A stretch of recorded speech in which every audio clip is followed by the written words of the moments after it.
The offense, he sparks them, he gets them going, he's energetic, and it carries right over through the team to the defensive side of the ball. They love to watch him play. He is a marked man, however, and today that Pittsburgh Blitzburgh defense is going to try to cut the field down on him, make it a shorter field, get him to an angle, get him to a sideline, and then close in on him.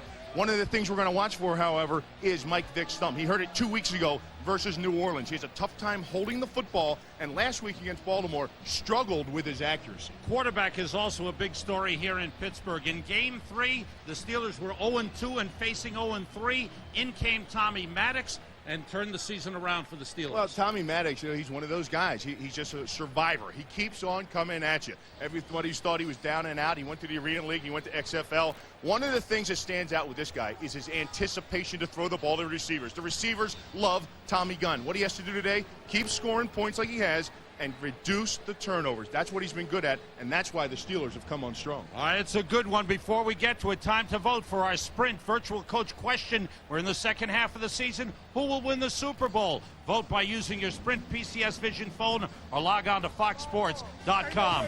Two teams riding 4-game winning streaks. They want to keep it going. The Steelers at home, ready to go against the high-flying and speedy Michael Vick and the Atlanta Falcons. The kickoff is next.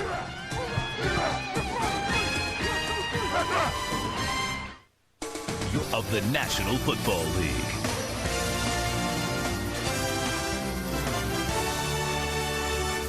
Let's circle back to Cincinnati with those figures. You know, I'm worried about Redwood.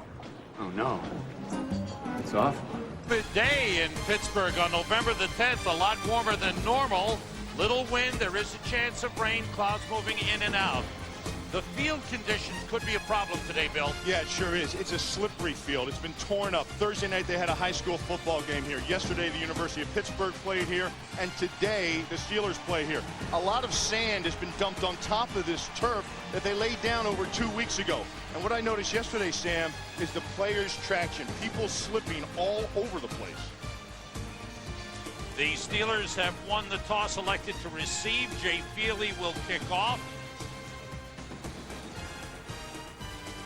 Lee Maas, number 89, is to your right. Antoine Randall L., the best returner for the Steelers. The rookie is back.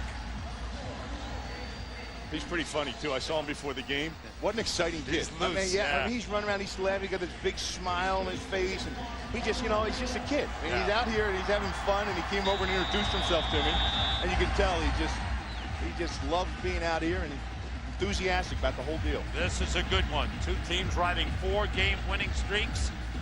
Jay Feely is set, and here we go. Lee Maas steps up, takes it on the run at the 13. Two blockers in front of him. Hard hit by Chris Draft, number 54. Drops him at the 32-yard line. And the Steelers go on offense. Check out their offensive line, and it's a good one. Jeff Hardings is back after missing a couple of games with a knee injury. Kendall Simmons, the rookie at right guard, is outstanding as well. Plexico Burris, he's the deep threat. Hines Ward leads the team with 55 receptions. Amos Zeraway starts at running back. We will see Jerome Bettis in a limited role. There was a flag on the play, and it's going to cost Atlanta 15 yards up to the 47. Unsportsmanlike conduct penalty. And you can see Dan Reeves upset immediately as the Steelers go on offense. Tommy Maddox, who went 10 years between starts. This is his 5th in a row. Hines Ward is in motion. Amos Zeraway, a couple of yards on the play. You check out the Atlanta Falcons defense. They play a 3-4, and they'll move people in and out.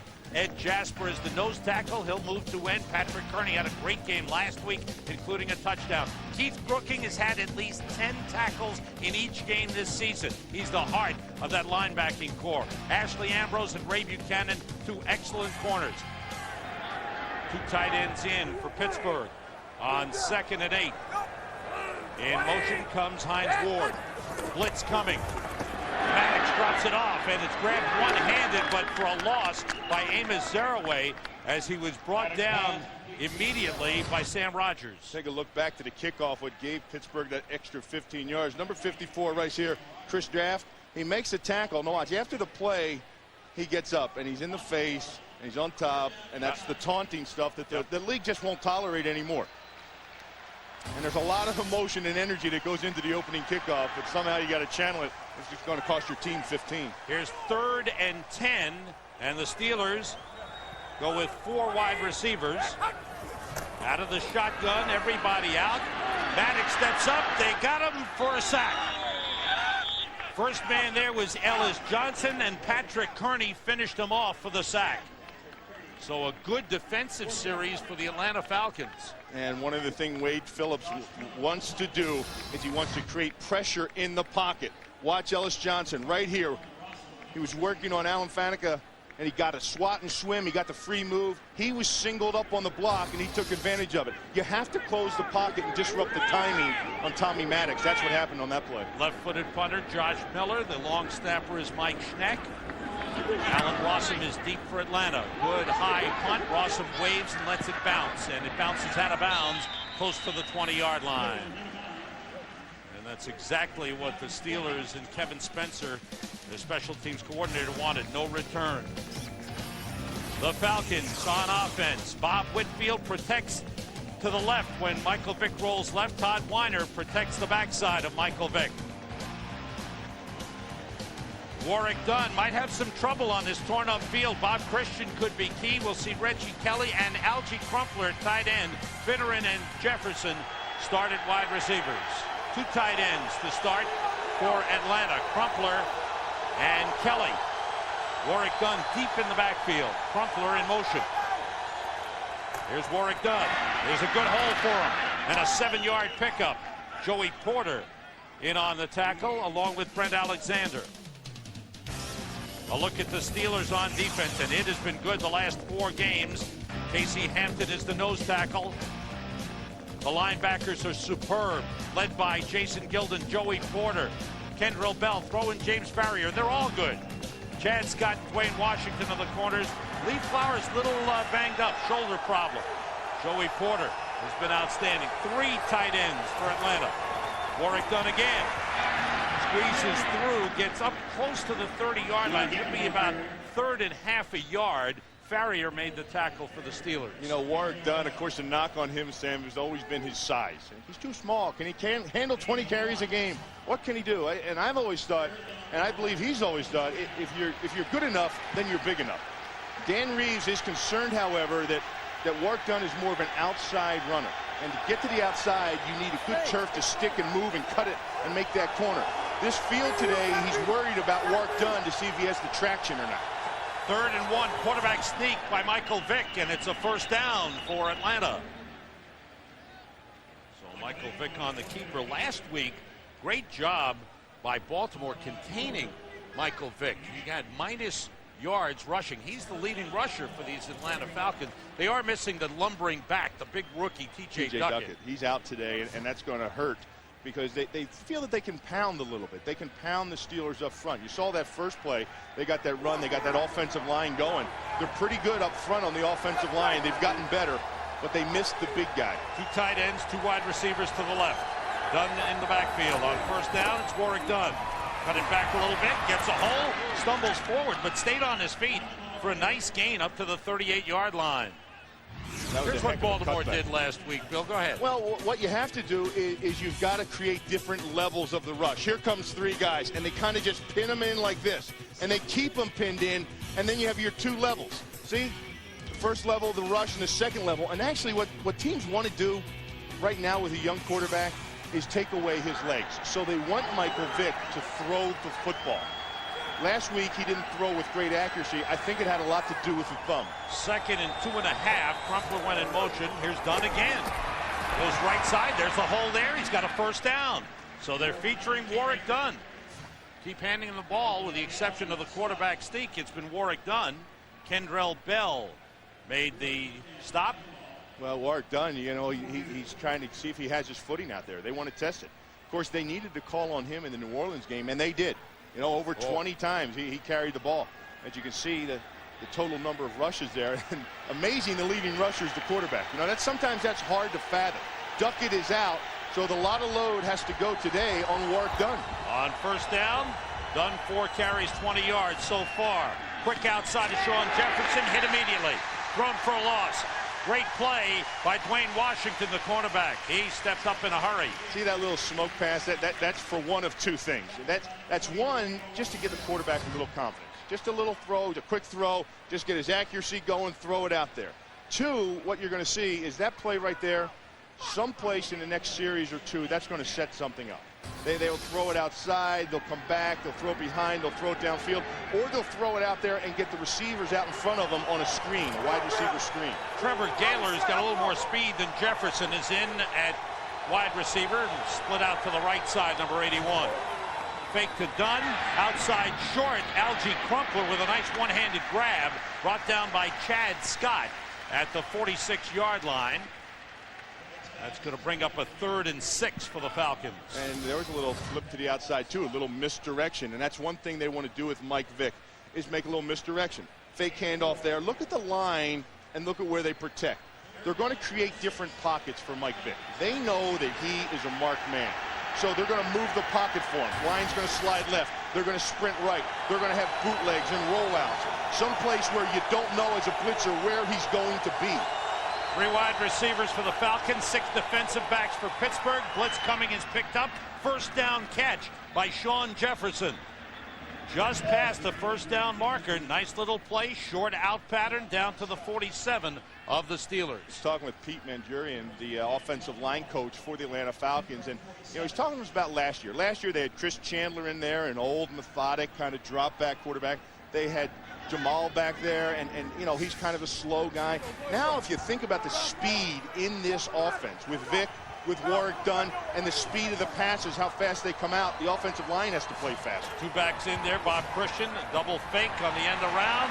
Short screen pass to Dunn. He's brought down. James Farrier brought him down for a loss. All that faking, motion, fakes.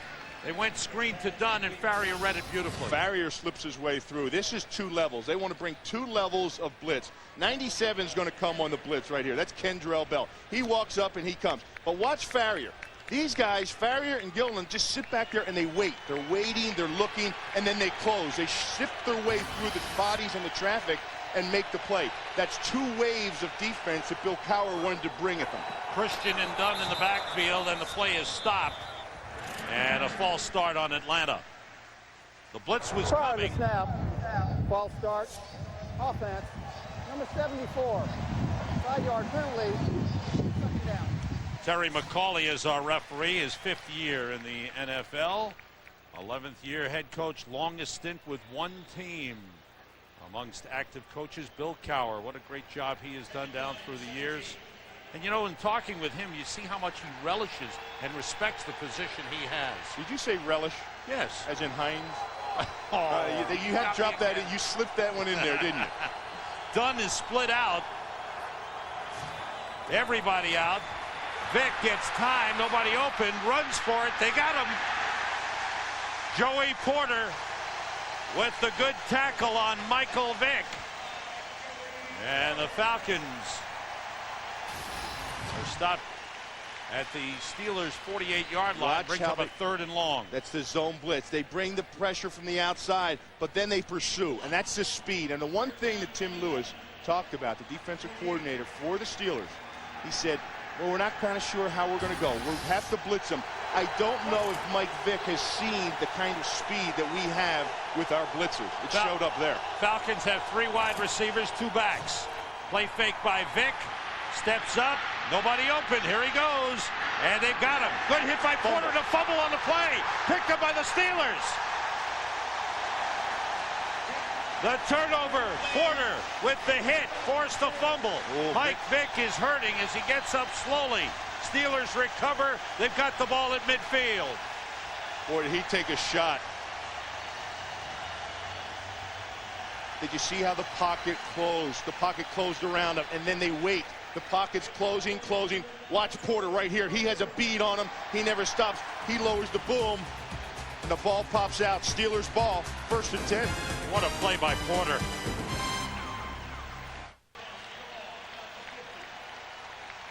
The big hit by Joey Porter, and he recovered the fumble as well. Like a lurker. He was hovering around, waiting for the scramble.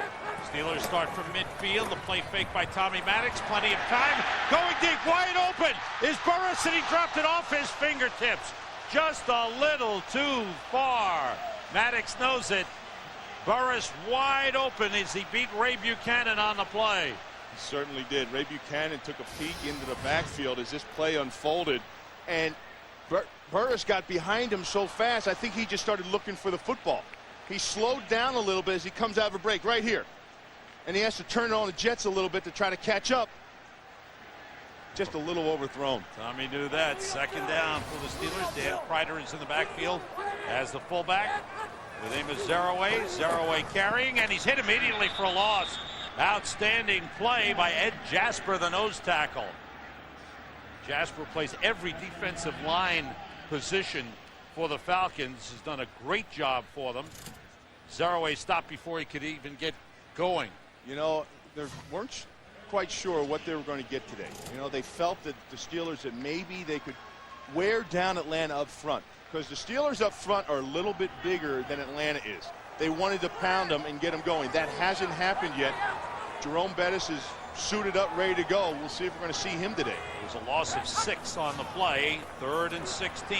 Maddox waiting, throwing deep, and he's got a man. A great grab by Antoine Randall. What a catch! What a catch by Antoine Randall. He's just a little guy. He went up and grabbed it. 36-yard pickup. Heck of a throw and great anticipation on behalf of the quarterback. Watch, everybody's manned up. That's the key here. They're all manned up, and the throw is made in man-to-man coverage right over top of Kevin Mathis. Mathis doesn't get a chance to turn and see the ball. The only person that saw the ball was Antoine Randall. Kreider and Zeraway in the backfield. Steelers with a 1st and 10 at the 20. It's Zeraway, and he stopped immediately. Brady Smith, good penetration, made the tackle. Too many people in the backfield. There's just too many white jerseys for Atlanta in the backfield to get a running game going. Credit Atlanta. They're creating havoc up front. They're hitting the gaps, and they're penetrating, and they're playing defensive line on the opposite side of the line of scrimmage. That's why nothing can get going for the Steelers' run game right now. Atlanta is in the backfield. Burris and Ward both to the right. Now Ward's in motion. Loss of 4 on that previous play. Everybody out. Maddox throwing wide open again. It's caught by Hines Ward at the 5. Out of bounds at the 4-yard line. Maddox showed good patience. 20-yard pickup. 1st and goal for the Steelers. Hines Ward, Sam, this guy is remarkable. You talk about a worker, a guy that just, no matter what, he'll find a way to create separation. He'll find a way to get open. And then he won't shy away from just putting his head down and trying to run through you for extra yards. Leading receiver for the Pittsburgh Steelers finally got a chance to play, and he has made the most of it this season. Ball is fumbled by Maddox on the snap. The scramble on underneath the pile. Falcons have it. Wow. Now let's not forget that Jeff Hardings is back in at center. They had a problem in the pregame warm-up with the snap as well. Hardings is normally the starting center. Last week, Maddox had the whole game with Chucky Okobe at center, and there's a problem with the exchange. He doesn't get the ball in his hands. He had the same problem during the warm-ups with the snap. Brought to you by Miller Lite. Life is best told at a place called Miller Time. By Star Wars Episode 2 Attack of the Clones. Get the first perfect clone on DVD November 12th. By Burger King. Now for a limited time, get the new Extreme Bacon and Cheese Whopper at Burger King. And by Toyota. Get the feeling. Michael Vick is on the field after being hit hard by Joey Porter. And he fumbled from the 6. Gunn spins, ankle tackle on the play. A good play up front by Aaron Smith. You know, talking with Mike Vick yesterday, he really emphasized running. You know, he says, I scramble, he says, and it worked for me so well at Virginia Tech. But he says, I'm hurt. My body is hurt. He says, the speed of and size of the players are so much greater in the NFL. I can't keep doing this. I've got to throw the ball from the pocket, because if I keep on getting hit like this, I'm not going to be around long. Algie Crumpler split out to the right side, the tight end. The toss is to Dunn, and the Steelers are there. Loss of a yard on the play. Casey Hampton and Aaron Smith leading the defensive charge. Turnovers for each team. Just across midfield, a hit by Joey Porter caused a fumble. He recovered it. Then, with the ball at the 5-yard line, the fumble on the snap by Tommy Maddox, recovered by Keith Brooking for Atlanta. Michael Vick is 4 for 4 passing, but for only 9 yards. 4 wide receivers, 3 wide receivers, and the tight end split out for Atlanta. Short drop by Vick. Waits, pumps, throws, tipped and incomplete. Through the hands of Quentin McCord. And the Falcons are forced to punt. Jason Gildon comes. They have a little zone blitz coming here. What's 92? And this almost gets it. See the stunts they bring, this twist in the line, and Gildon drops back, and that's what keeps him from throwing the ball right then. He thought he saw him open for a second, but the zone blitz, Gildon dropping back into coverage at the strong hook, nullified that play. Nobody was open. Good field position facing the Steelers as Chris Moore kicks from 7 yards deep in the end zone. Up in the air, Antoine Randall backs up to the 45. Little dancing, finds a lane. Here he goes. Slips one man in draft, brings him down inside the 35.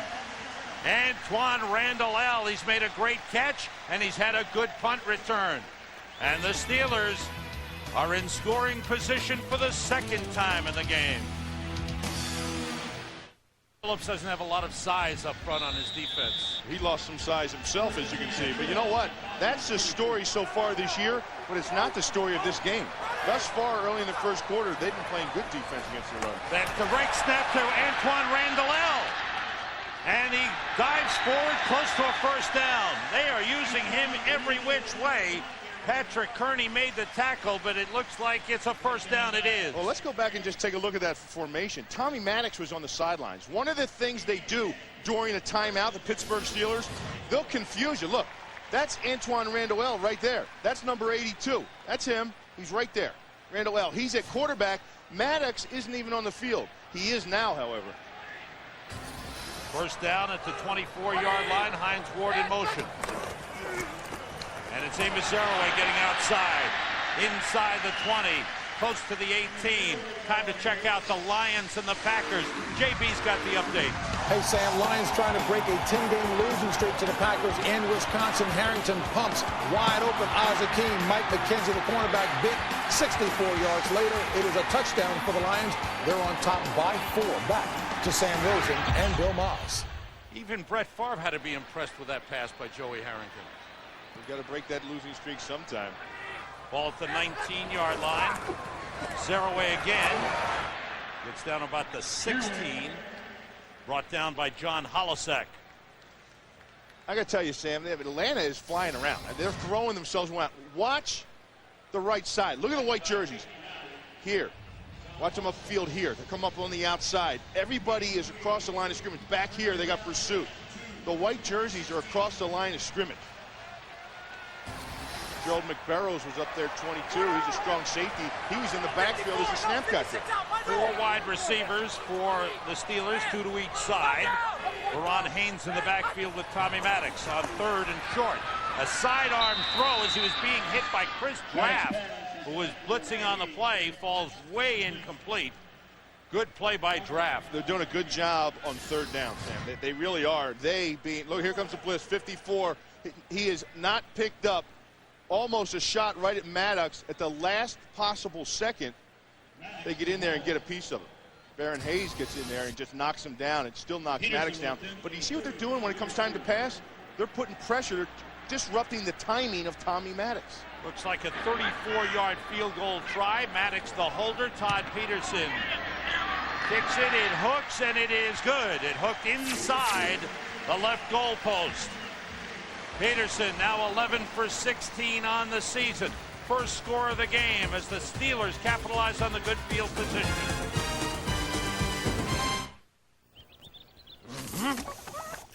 For cover, a brief shower. It just started to rain, And just as quickly as it started, it stopped. Yeah, the weather's been crazy today. We've seen sunshine. We've seen showers early this morning. The wind's been circling and blowing. It comes in streaks. Fans are ready, though.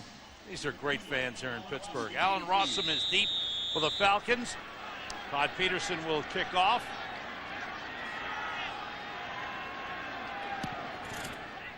Rossum comes up to take it at the 12. Looking for the wedge, but the Steelers break through. Hank Poteet on the tackle. Down in a hurry. Great speed, good coverage for Pittsburgh.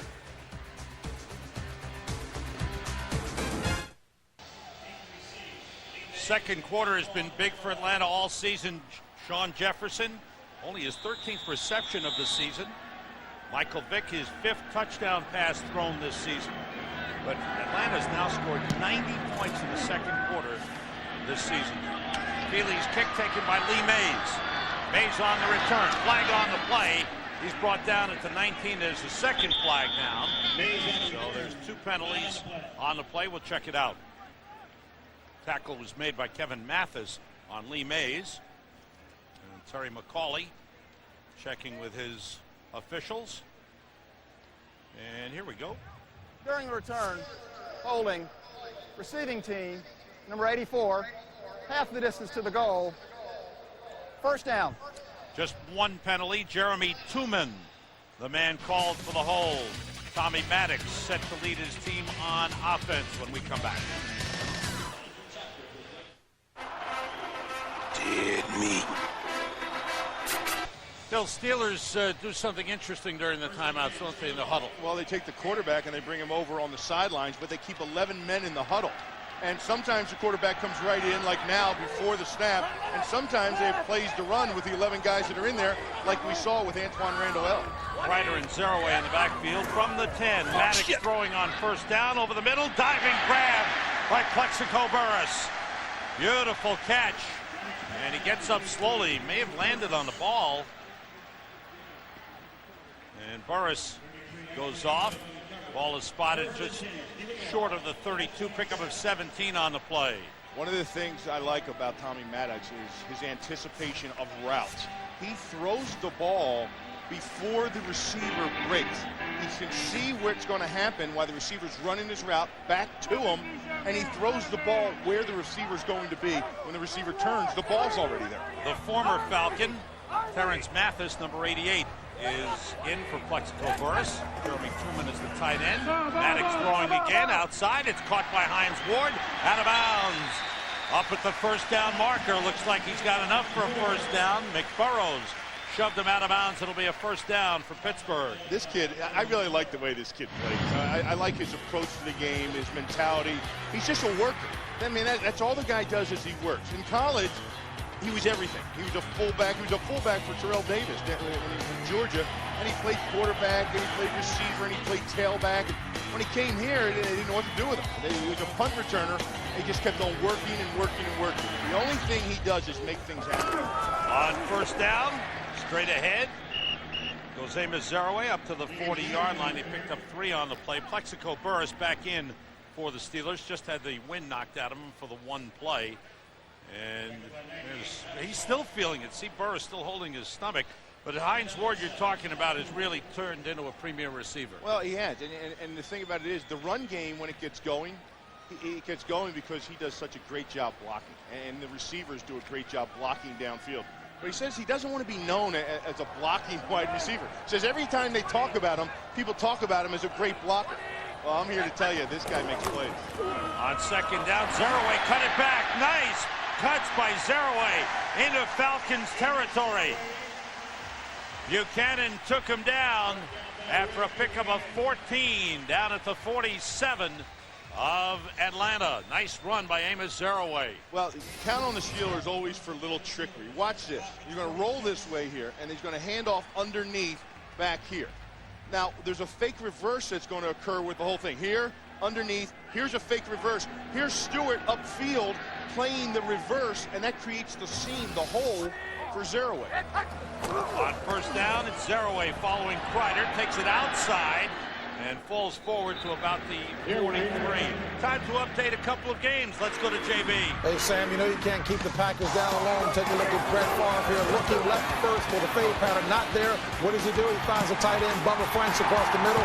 Back on top by 3 on Detroit. Take a look at New York and Minnesota. Kerry Collins, after Minnesota's 25th turnover of the season, they capitalized to the fullback Charles Stackhouse, his first career touchdown, and the Giants are on top by a touchdown. Sam and Bill. Thanks, JB. And a direct snap this time to Zerouay, and he gets down to the 40-yard line. Maddox went to the right, and the direct snap was to Zerouay. Earlier, they had direct snap to Antoine Randall. Well, it's all about the deception. It's all about trickery. It's all about confusing him. Here, he walks over. He starts walking over like he's going to talk to the wide receiver. Hey, do this. I want you to downfield. And there's a direct snap. And sometimes, you know, when you walk off the field, or if your defense comes up and says, the quarterback's behind center, I'll pop my head up and take a look around. You have to be aware all times and be ready to play all times with the Steelers offense. 4 wide receivers in, Ward in motion. This time the direct snap to Maddox, who throws, and he's got Antoine Randall at the 33-yard line. It's a first down. Second catch of the game, but Antoine Randall has done a little of everything in this game. And, you know, he's doing a little of everything, and he really doesn't know what he's doing. And that's what's so great about the guy. Watch 82. He takes off, and he's in that little covey, and he's just running. He's just running a route. It's a stop. He turns back, and it's there. But Hines Ward and Plexico said, you know, he really doesn't know what he's doing yet in anything. He just kind of lines up in the slot position and runs. And when look at him, he's smiling, he's happy. You know, he's just enjoying playing. A quarterback in college who played one play at wide receiver, one game at wide receiver. Maddox going deep, and the ball is tipped and caught. Plexico Burress, touchdown.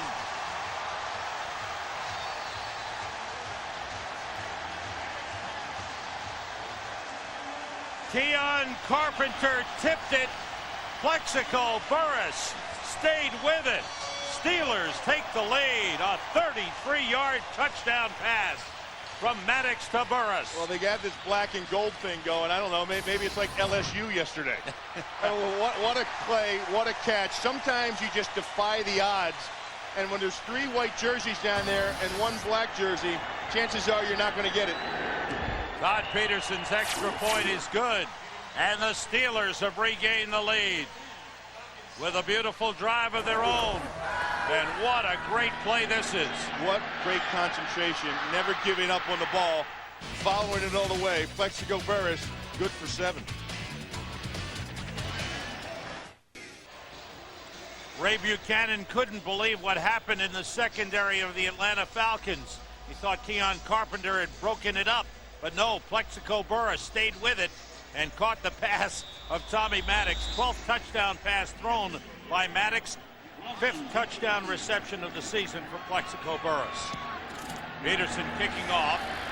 Coming down to Allen Rossum at the 1.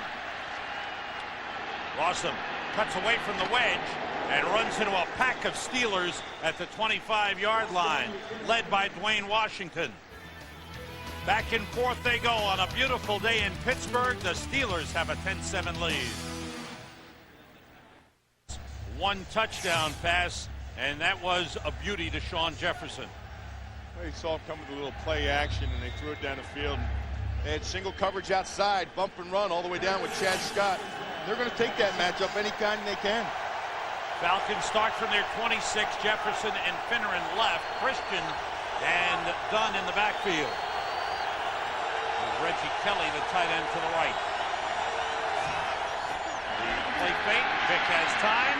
Throws low, intended for Brian Finneran.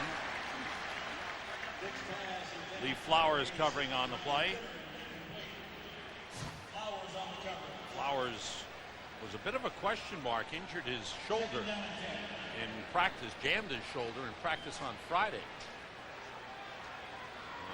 Good to go and has been okay. I'm going to tell you, thus far, Atlanta Falcons offense has done a nice job of picking up the blitz, at least getting in front of the blitzers, because they've come from a lot of different places.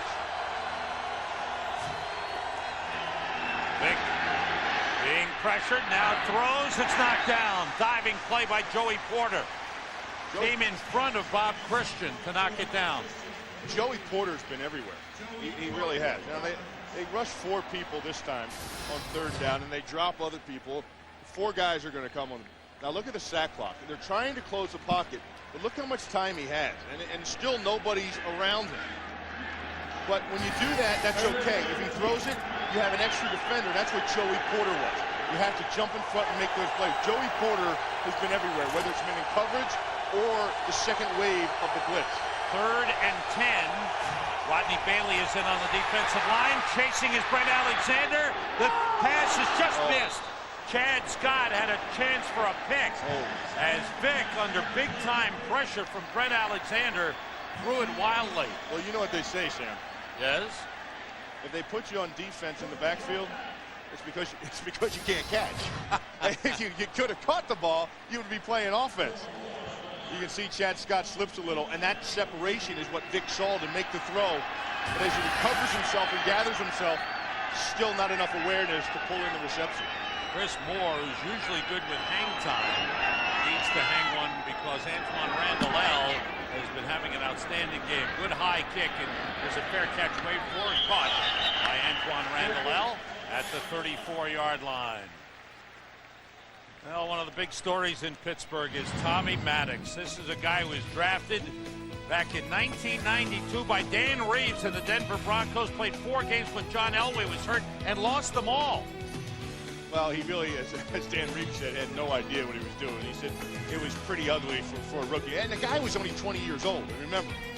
Finally, he got traded to St. Louis. Then Dan Reeves traded for him in New York and finally let him go. They split up. He was out of the NFL for 5 years. They split up. Oh, man, they split up. Maddox throwing deep over the middle, and it's caught beautifully by Plexico Burress again.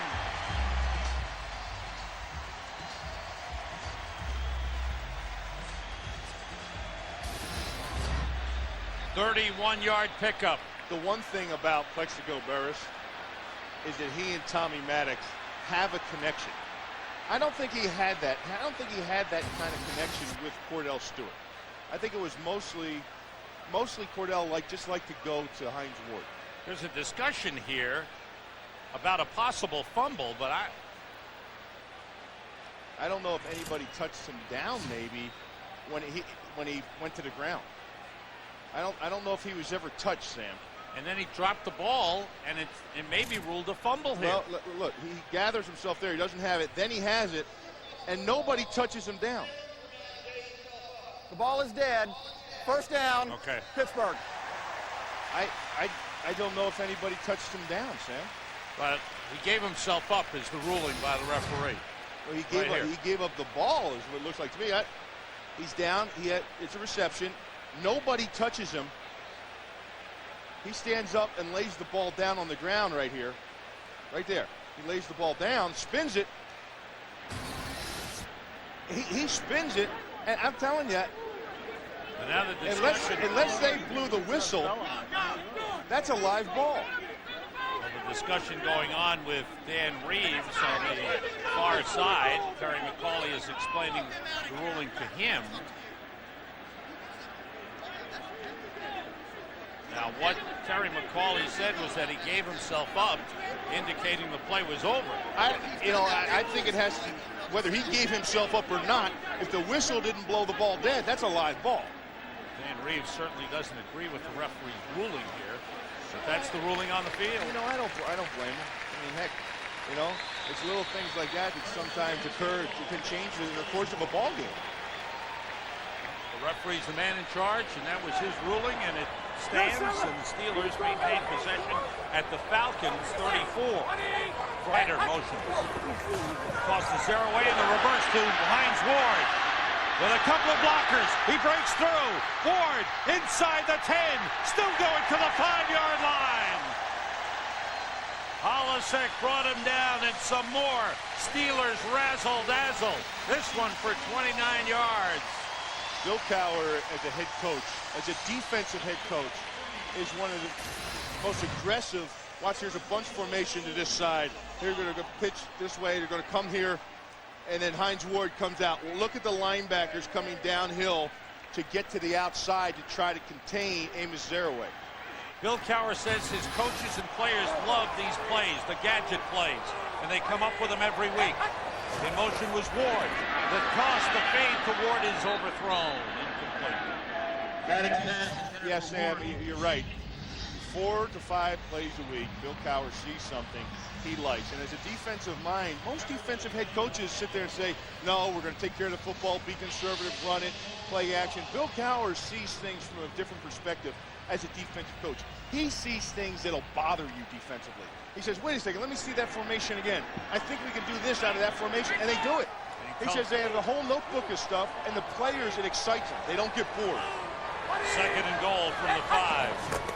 Everybody out. Maddox looking and throwing. Touchdown, Hines Ward. His 8th touchdown catch of the season. Perfectly thrown by Maddox. And the Steelers march down the field again. Great protection. A lot of time in the pocket. Everything that Wade Phillips, the defensive coordinator for Atlanta, didn't want to do. If you give Tommy Maddox time in the pocket, he's going to throw a strike. He hit through a couple of strikes on that drive. Of course, the gadget play, the reverse to Hines Ward, and then Ward finishes it up. Maddox is 8 for 12, 157 yards, and 2 touchdowns. Tommy Gunn is leading the Steelers with his throwing arm. Please enter password. Please scan retina. Please submit blood sample. Please submit hair sample. Can your security software protect your entire enterprise without making you jump through hoops? Ready for that 10 o'clock date? Coming. Ours can. Comprehensive security solutions from Computer Associates. Hines Ward outside here working against Ashley Ambrose to the left side. He plants his foot, he comes across. Gerald McBarrows, number 22, loses him. Now watch Hines Ward. He always finds somebody with his jersey number on. See that kid? That kid had number 86 on. Now, he won't give the football to anybody. They may have a Bettis jersey on. Or they may have no. The guy has to have 86 on, and he gives him the football. Where's your number 86? Well, if I was down in that end zone or any end zone, I'd be wearing 86. Gotcha. Look at that. 2 kids, huh? Is that special?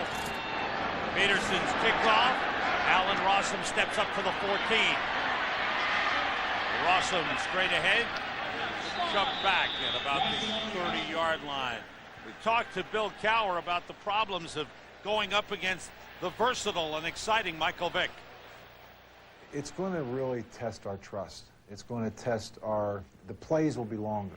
You know, we try to do it, simulate that in practice where, you know, you get a pass play and it's 4 or 5 seconds and there's a little time clock we all have in our mind where that ball should be released and you're, you know, on a pass play. Well, with this guy, that time clock's got to be lengthened. I mean, you're looking at maybe a 7 or 8 second situation where you got to stay back in coverage, a 7 and 8 second situation where you got to continue to rush because you're never going to be out of the rush with this guys. Michael Vick leads his team to the 30-yard line on first down. The fake to Christian, rolling left, being rushed, slips Casey Hampton, and Hampton gets him and takes him down. Up at the 33-yard line. Hampton stayed with him, slipped him once, and finally got him the second time. Sam, Mike Vick can make the field appear 3 times bigger than it is as you see him getting up limping a little bit. But what the Steelers want to do is kind of take an angle, like a boxer. You know, you want to narrow the ring down. You want to take your pawns and your guys and create a shorter field. And they've been holding up pretty good. They've come in with that, working the angles, and they're also coming with 2 waves of blitz. Your initial wave and then the cleanup wave right behind, a delayed blitz behind that. He's rushed for 15 yards on 4 carries, picked up a couple on that last one. Vick gets time, throws short, incomplete. Wanted to get it to Algie Crumpler. Kendrell Bell, the linebacker, stepped in front. He's getting knocked around a little bit. Kimo von Oelhoffen with the rush. gets some push inside there. And you know what? He's been knocked around. I mean, this game, he's been knocked around. He has felt what Pittsburgh Steelers defense is all about. Last 4 passes have been incomplete. Have to get to the 40-yard line for a first down. With Christian and Dunn in the backfield. 3 wide receivers. Vick gets time. And finally goes to Dunn. He's hit immediately. Short pickup on the play. Falcons forced to punt. Big hit by Brent Alexander. 3rd down, what are you going to do? If you play man-to-man, he's going to burn you.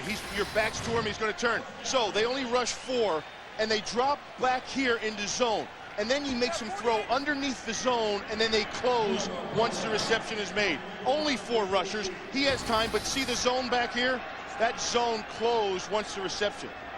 Second consecutive 3 and out for the Falcons. The Steelers defense is really stiffened. Good high punt by Chris Moore. Fair catch waved for by Antoine Randall L. Well, the Steelers have taken control of this game after falling behind 7-3. That big touchdown pass to Sean Jefferson. They've scored 2 touchdowns. Next week, doubleheader week on the NFL on Fox. The pregame show starts it off, and then you've got the Saints and the Falcons. Other great regional games. Later on, the 49ers and the Chargers. It's all coming up on the NFL on Fox next week. Don't miss it. We won't. We'll be there. Where are we going to be? Philadelphia. Philadelphia. Arizona at Philadelphia. The city of brotherly love. After a 41-yard punt, Amos Zarraway bounces it out. And he's wrestled down by John Holisek. You know what the Steelers have done? They've kept Keith Brooking pretty quiet in this game. Well, he gets caught up in the wash, Sam. You can see they try to get to the hole, but watch Brooking, 56. He's their leading tackler week in and week out. Right there, he gets caught up in all the wash. And then if you don't finish the tackle with Zarraway or any of the Pittsburgh Steelers running back, they're going to keep going. You've got to wrap and you've got to stick, and you have to have pursuit behind it to finish it off. The rookie Baron Haynes is in the backfield along with Amos Zarraway. The fake toss. Maddox still has it. Swings it out to Zarraway. One-on-one with Brooking. He slips him. Falls down, and the Falcons cover him right at the line of scrimmage. Well, he slips him, and then he slips. As we talked about earlier, and actually we haven't made much comment about it, but there's been a lot of slipping going on during the course of the game. A lot of the players, while they're engaged, a lot of the routes when they're breaking, even the quarterbacks several times when they plant their feet to set up the pass, and that back foot slipped on them. As you take a look at the field, there's divots and slip marks all over the place. It's sand. There's a bunch of sand. It's green sand. I saw him out there with a bucket this morning pouring green sand on all the divots. Hines Ward in motion, lone setback for Ron Haynes. Maddox quickly outside, a little too high, through the hands of Hines Ward. He was covered by Ashley Ambrose. Are they going to change the surface in the stadium next season? You know, as much as the different teams play here, they have high school teams play here. The University of Pittsburgh plays their home games here. Of course, the Steelers. I think it's just too much. I think they're probably going to take a close look at that field turf that everybody else has, and the players like the field turf. I know this. None of the players like this field. 3rd and 11 for the Steelers. They'll work out of the shotgun. 3 wide receivers in. Antoine Randall L in the slot. Maddox being rushed. Steps up nicely. Fires incomplete. Little too low and too far ahead of Plexico Burris. And the Steelers will be forced to punt their second punt of the game. You talk about his timing. I mean, this isn't a sack, but it messed up his rhythm. Tommy Maddox is a guy that needs his rhythm and his timing. He sets up in the pocket, and when he sets up clean and nobody's in his face, he'll deliver a strike all the time. But if you disrupt him, like right there, and make him readjust, he struggles. Josh Miller aiming for the sideline. Good punt. Rosen comes over, takes it at the 14, slipped a little bit, picks up a block from Finneran, goes to the sideline, shoved out of bounds. Chris Hope knocked him out of bounds up at the 18-yard line. There is a flag on the play. 50-yard punt and a 3-yard return. And let's check out the flag. And one on each side, a holding penalty on each team. You know what I haven't seen, Sam? Yes. As I take a look at these flags that are down on the field, You know, the yellow hankies are down on the field. Right. I don't see the terrible towel out. No. Pittsburgh was infamous. I see that. That just reminded me. Remember, they always used to wave that yellow, the terrible towel at Three Rivers. I haven't seen anybody waving their terrible towel. There you go. That's the big one. That's the big one. Holding, offense. Number 28, after the kick, holding, receiving team. Number 50, penalties offset. Replay, 4th down. Okay, so they will punt again. As we look at the AFC midway through the season, San Diego Chargers 6-2, and they are leading in St. Louis today, 17-7, bouncing back from the big loss to the Jets last week. Broncos play at home to Oakland tomorrow night. Steelers right behind at 5-3. Dolphins at the Jets tonight, and they're struggling because their quarterback situation has been a problem with Ray Lucas starting. Josh Miller. Another good kick, and this one goes out of bounds. They are angling those punts out of bounds. This is a beauty, and it will be spotted. Let's see, across the 21-yard line. It's a heck of a punt by Miller. 48-yard punt and no return. Michael Vick, he has been chewing up defenses all season long with his exciting runs. Team's trying to find a way to contain him. He's the leading rusher on this Falcons team. Well, Pittsburgh certainly has done a nice job thus far today. He's banged up a little bit. He's hurting. He's limping. He took that big shot early. Only 15 yards thus far today on 4 rushing. Well, you said it, Bill. He doesn't want to rush that many times because he keeps getting hit hard. Vick off the play fake is sacked. Joey Porter takes him down. Porter with his 7th sack of the season. First sack of the game. There's number 55 right there. JP. He gets the rush and he's blocking. He's going up against Alge Crumpler, who's not a big physical sort, if you will. He's better at pass catching and receiving as a tight end than he is as a blocker. One-on-one with Joey Porter, there was no matchup. Falcons set back to the 9. Loss of 7 on the play. Vick gets time and throws to the sideline of Brian Finneran.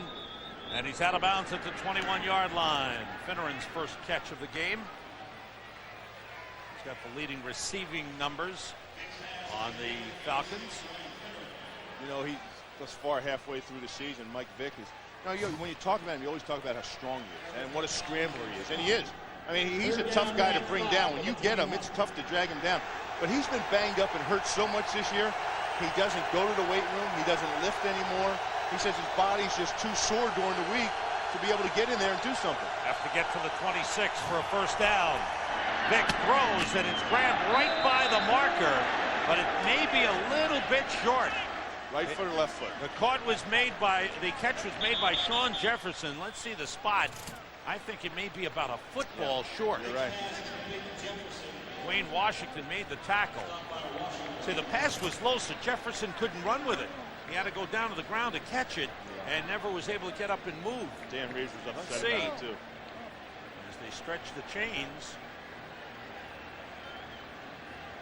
They're walking off. Mike Vick knows. He saw how much lag was left in that chain. He just walked off. There it is. Not much, but deep in their own territory and trailing 17-7. The Falcons will bring out the punting unit. So it's been 3 consecutive 3-and-outs for the Falcons since the touchdown. Well, there's one thing about that Pittsburgh defense. When they work hard all week at doing something, it's rare they don't get it accomplished. And the one thing they've done today is they've eliminated any scrambles from Mike Vick, which changed the complexion of Atlanta's offense. And then when the catch is made, they're there in zone to close and cover. A lot more zone coverage today by Pittsburgh for that reason. Chris Moore again, a good high punt. 3 in a row now. 3 straight fair catches called for by Antoine Randall. A good one back to the 34-yard line is where Pittsburgh will take over after a 41-yard punt. This is special teams action. Kevin McAdam, 47, slammed by Chris Hope, number 28, keeps going. Who slams who? I don't know. Deshae Townsend trying to stop McAdam, grabs his jersey. Those guys on special teams, you don't really understand what it all goes on down there. A lot of times you probably yawn during special teams. Oh, it's time to punt. So you're pressed that your team's punting the ball away. But there's a lot of action that goes on, a lot of battling in special teams just to get a couple inches of field position. Dan Reeves has called referee Terry McCauley over. He's upset about something. He's about starting the clock. On the play clock? No. No, I don't believe it was the play clock. I think on the punt. All right. Referee says the game clock is correct, and Dan Reeves doesn't agree. You know what I really marvel at? You can see how intense Dan Reeves is. The way Bill Cowher respects Dan Reeves, just has reverence for the man in his coaching career. I think everybody does when he's been in it for 22 years. Toss to Zeraway, and around again. Antoine Randall picks up a couple of blocks, spins across the 45. Kevin Mathis took him down. What a weapon this rookie is. Antoine Randall, 13-yard pickup. Well, check this out, Sam. This is what the players love about this guy right here, number 8, Maddox. He creates the seam. That creates the seam, and it has to readjust everybody's angle to the run. Watch Brookie. He has to change as well. He gets caught up in the run, jumps up inside the hole, and it's out the back door.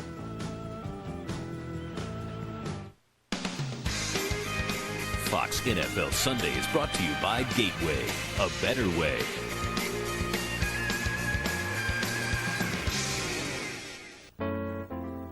Way cool, way to my heart. Talk this way, think of another way. Steelers who have run 4 trick plays already this half. They did last week as well. They ran 4 trick plays in the first half. I mean, they'll come after you. He worked under Sam White. He got to know Sam, and of course Steelers fans here know about Sam White with the Bengals and the trickery that he'd always try to pull out.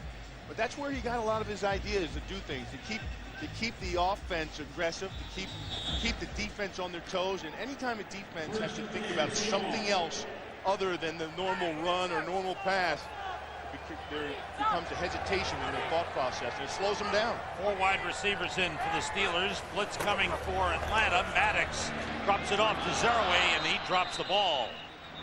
Tommy Maddox is 10 for 16 in the first half, 156 yards, 2 touchdowns, some spectacular grabs. Antoine Randall, touchdown to Plaxico Burress. Burress again on a 30-yard gainer, and that one for Atlanta. Sean Jefferson for a touchdown. Atlanta Falcons have not trailed at halftime of any game this season. They have led 7 times and been tied once. Under 2 minutes remaining in the first half. Maddox, blitz picked up by Zeraway. Good grab by Hines Ward. Pulls away from Rosen and gets a first down. Allen Rosen, the nickel defensive back, couldn't handle Hines Ward. Well, you know, this has become a popular route that teams run as they get into the hurry-up offense right here right now. They're going hurry up. And, you know, this is something they have, and it's not just in the 2-minute period. They open this up every now and then. It'll just come at you. 4 wide receivers. And Zeraway, Maddox with time, throws, and it's complete to Hines Ward at the 35-yard line. Ray Buchanan made the tackle. Well, that time, 5 guys routing the pass route, Sam. And that means minimal protection up front, but the protection was good enough to hold off the rush. Both teams have all their timeouts. Maddox gets time and throws and completes it again. It's time to Terrence Mathis. And a timeout called. Interesting that they open up the 2-minute offense. They have a comfortable lead. They could grind it out, but Pittsburgh is on the attack.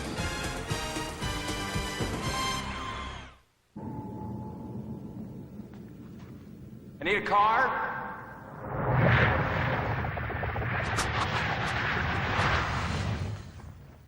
No, a convertible. A red one. With under 15,000 miles. AutoTrader.com. With 2 million new or used cars, you can find the one you really want. And with millions of shoppers, you can sell the one you already have. It's the ultimate automotive classified site. AutoTrader.com. Your car is waiting. See the numbers in the first half for Pittsburgh. That's most in the NFL. And in the last 4 games coming into this one, they've outscored opponents 90-20 and lead 17-7. Bill Cowher doesn't hold back. No, there's nothing conservative about VC right there. Nothing. He'll come at you and attack. They've got the lead, and they're in the 2-minute offense. I mean, they're attacking. With 4 wide receivers, Zeroué in the backfield. And 56 seconds remaining in the half. Ward in motion, inside handoff, Zeroué. Spinning, dancing, guarding, and getting across the 25 to the 24-yard line. Keith Brooking made the tackle. No huddle for Pittsburgh. You know, that's what Amos Zeroué does. Sometimes he doesn't hit the right hole. Most of the times he doesn't hit the right hole. But he's always going to create something exciting. Maddox being rushed by Kearney, and he swarmed underneath. Good play by the Falcons defense, and the Steelers used their second timeout. That time they were all over Tommy Maddox, second sack of the game for the Falcons. Brady Smith, Travis Hall, Patrick Kearney, all there. Tommy Maddox was laying on his back trying to signal timeout. Wasn't sure if he wanted the clock stop or he wanted everybody to get off him. As you see the front 4 there for Atlanta with the push. They close in the pocket around the corner and they get there on top of him. He's on the ground, he's laying on the ground, he's on his back. He's trying to signal timeout. What a great story Tommy Maddox has been. We talked about it. Went to the Arena Football League, and he learned from that about how quick to get rid of the ball. Then he went to the XFL, won a championship there, and was the MVP. And he said, you know what, there's something about winning a championship that restores your confidence. Well, I think there's something about the Arena League that's making these guys like Kurt Warner, Tommy Maddox. Have to get to the 20 for a first down. Ward in motion. Maddox gets time and throws and completes it to Terrence Mathis. No, that's Hines. Let's see. That was Antoine Randall, excuse me. Well, Mathis was the guy on top of him. That was 23. Not Terrace, but Kevin Mathis. So now they're going to let the clock run down and send the field goal kicking unit on for the last play of the half. You know, if you saw that Tommy Maddox throw that ball that time, and that's what I think the Arena League has done to these guys. And when I asked him that question, he said, one, he said, the Arena League and XFL got me to play 26 games in 18 months. He said, that's one way I got better. He said, two, the Arena League, he says, you can't fathom how fast the game is in front of you. On a small field with only a few bodies and guys running all over the place, he says, you have to trust your eyes and wing it. Visa halftime report coming up. JB, Terry, Howie, Jimmy have scores and highlights from around the league up to the second stats from the Fox Sports ticker. The Visa halftime report. Todd Peterson will attempt a 40-yard field goal out of the hold of Tommy Maddox. That's provided there is no trick play for the Steelers. Mike Schneck is the long snapper. Peterson has one field goal in the game. And the kick is on the way and fades and hits the upright and goes wide. The kick is no good. And Peterson can't believe it. Usually you see from the right side it hooked in. They're at the right hash mark. It's on the way. It looks like it's going to be good and then fades. Slice. Like my golf game. Fox Monday, the faculty goes wild. Sam Rosen along with Bill Maas. Steelers leading the Falcons 17-7. First time this season Falcons have trailed at halftime of any game. Our Albie Oxenrider caught up with Falcons coach Dan Reeves moments ago. Coach Dan Reeves, you go into the locker room down 10. It could, however, have been a lot worse. Well, there's no question. I mean, we've got to do a better job moving the ball offensively. And second quarter, we just didn't do that. Put our defense on the field an awful lot, and they're tough to stop. I mean, they're doing a really good job moving the ball. Should there have been a penalty on the Plexico Burris spinning the ball in the second? Penalty, but it should have been our ball. No whistle ever blew, and he threw the ball down. Nobody ever touched it. Now you can see where Dan Reeves was upset, Bill. Yeah, and I don't blame him. There's little things like that that can change the complexion of the game, and he is not touched down. He gets up and he gives it the spin move, and that's a live ball. That's a fun. Even Mark Bruner was aware that that was still a live ball. He jumped in there. Now the thing about it is that the referee ruled it that he gave himself up. He gave his body up. But I've no seen attempt to run with the ball. I have seen it ruled the other way as well, where it has been a fumble. As a matter of fact, Plexico Burris did it his rookie year against Jacksonville. But that's not the story of the game. The story of the game really is the Pittsburgh defense containing and controlling Michael Vick. How does Atlanta change that? Or what do they have to do? Vick has hit on a couple of passes, but overall, it's been a strong defense by the Steelers. Right. If they don't get their running game going with the likes of a Bob Christian or with more Warwick Dunn, then what they're going to have to do is start moving the pocket. They're going to have to sprint passes and get outside the bootlegs, create things downfield with Michael Vick on the move. He doesn't want to run. He's been banged around. The Steelers defense has knocked him around. They've hurt him a little bit, and I think he's hesitant in what he's doing. Halftime numbers look like this. The Steelers have racked up 270 yards on offense, 131 for Atlanta. You see the first downs, a big edge for Pittsburgh. Time of possession, Pittsburgh with a 3-minute edge over Atlanta as we get set to start the second half. The Falcons will receive the kickoff. Pittsburgh over the last 5 games, including this one, have outscored their opponents in the first half 107-27. Todd Peterson kicking off. Second half underway. Allen Rossum from the 2. Trying to find the wedge, but the Steelers find him first at the 20-yard line. Good kickoff coverage. Larry Foote, number 50. Down to make the tackle. Great kick by Peterson, who has struggled a little bit with his kickoffs. He got that thing down to the goal line or around the goal line, and that's what every NFL team is looking for out of a kicker. Not only do you have to be perfect in your PATs and they want a winning field goal percentage, but they need to pin you down so that your cover team can get down there and even with a good return only get the ball out to around the 20. Falcons send 2 wide receivers to the right. Christian and Dunn are in the backfield. Finneran in motion. It's Warwick Dunn. Picks up about 6, maybe 7 on the play. Good run on first down. They started the game running with Dunn, and then they went away from that. Yeah, and that's, well, they lead the NFL, Sam. They lead the NFL in runs on first down. They're not hesitant about it. They figure if they can get 5 yards a pop, or if they get 3 yards, if they can create 3rd and 3, that Michael Vick can guarantee a high rate of success on 3rd down. He'll either get you with a dunk pass or he'll break free and pick up the first down. On 2nd down, Vick being pressured, rolling away from Joey Porter. Still in trouble, dumps it off incomplete. Bob Christian was along the sideline, but he threw it over Christian's head. No, that ball was very catchable. What Christian did, what he did was he stopped the penalty from being thrown because Christian stepped out of bounds. Oh, okay. So he could have caught that ball, but he didn't. He got away from the ball because he was out of bounds, and then when the ball was thrown to him, he wasn't reestablished yet. He can't go out of bounds and come back in. See how he waves it off and he points, he was out of bounds? So here's an important 3rd down play for the Falcons. Quentin McCord, number 88, is in as a 3rd wide receiver. Vick being rushed, gets rid of it quickly to Brian Finneran. It's a first down up to 32. That was a quick release by Mike Vick.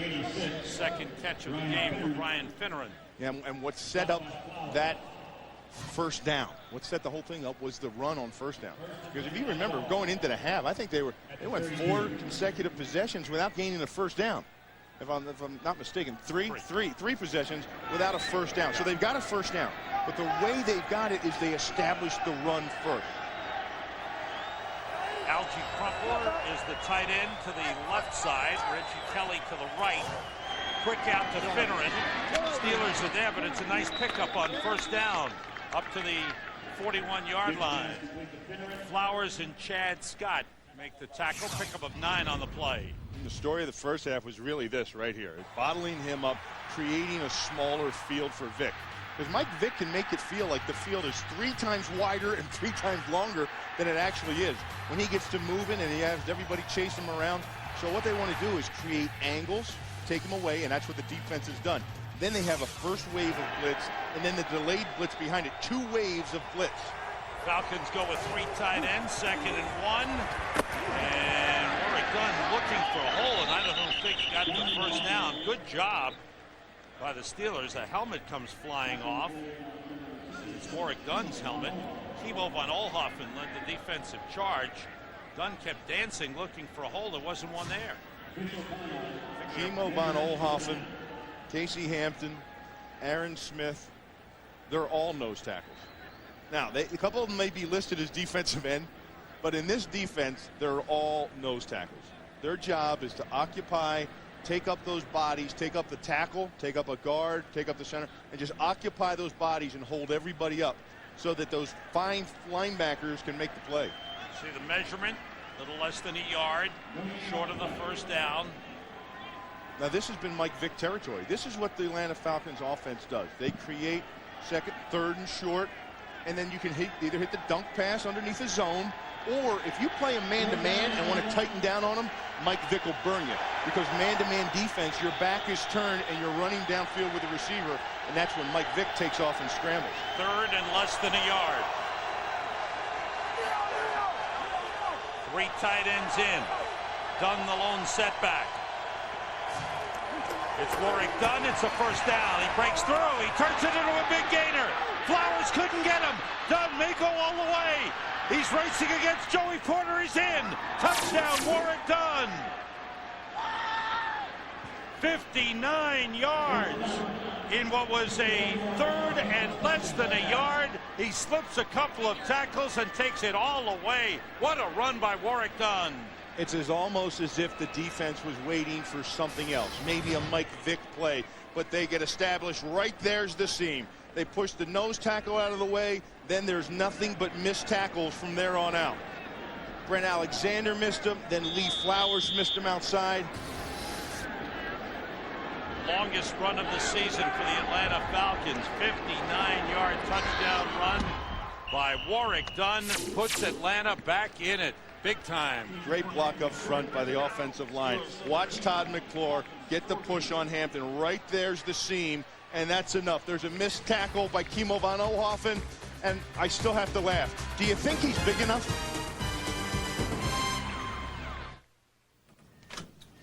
Okay, folks, let's get this. Are all linebackers, all hard-hitting linebackers. And great special teams players. Falcons with a big touchdown. Warrick Dunn, a 59-yard run. Low line drive kick. Antoine Randall takes it at the 13. And he is grabbed and brought down by Mark Semino. One of those special teamers we talked about. Sam, I saw this yesterday, too. The kickers, they have problems on the kicking the ball, and they coming up to kick it, they slip. Mark Semino didn't slip.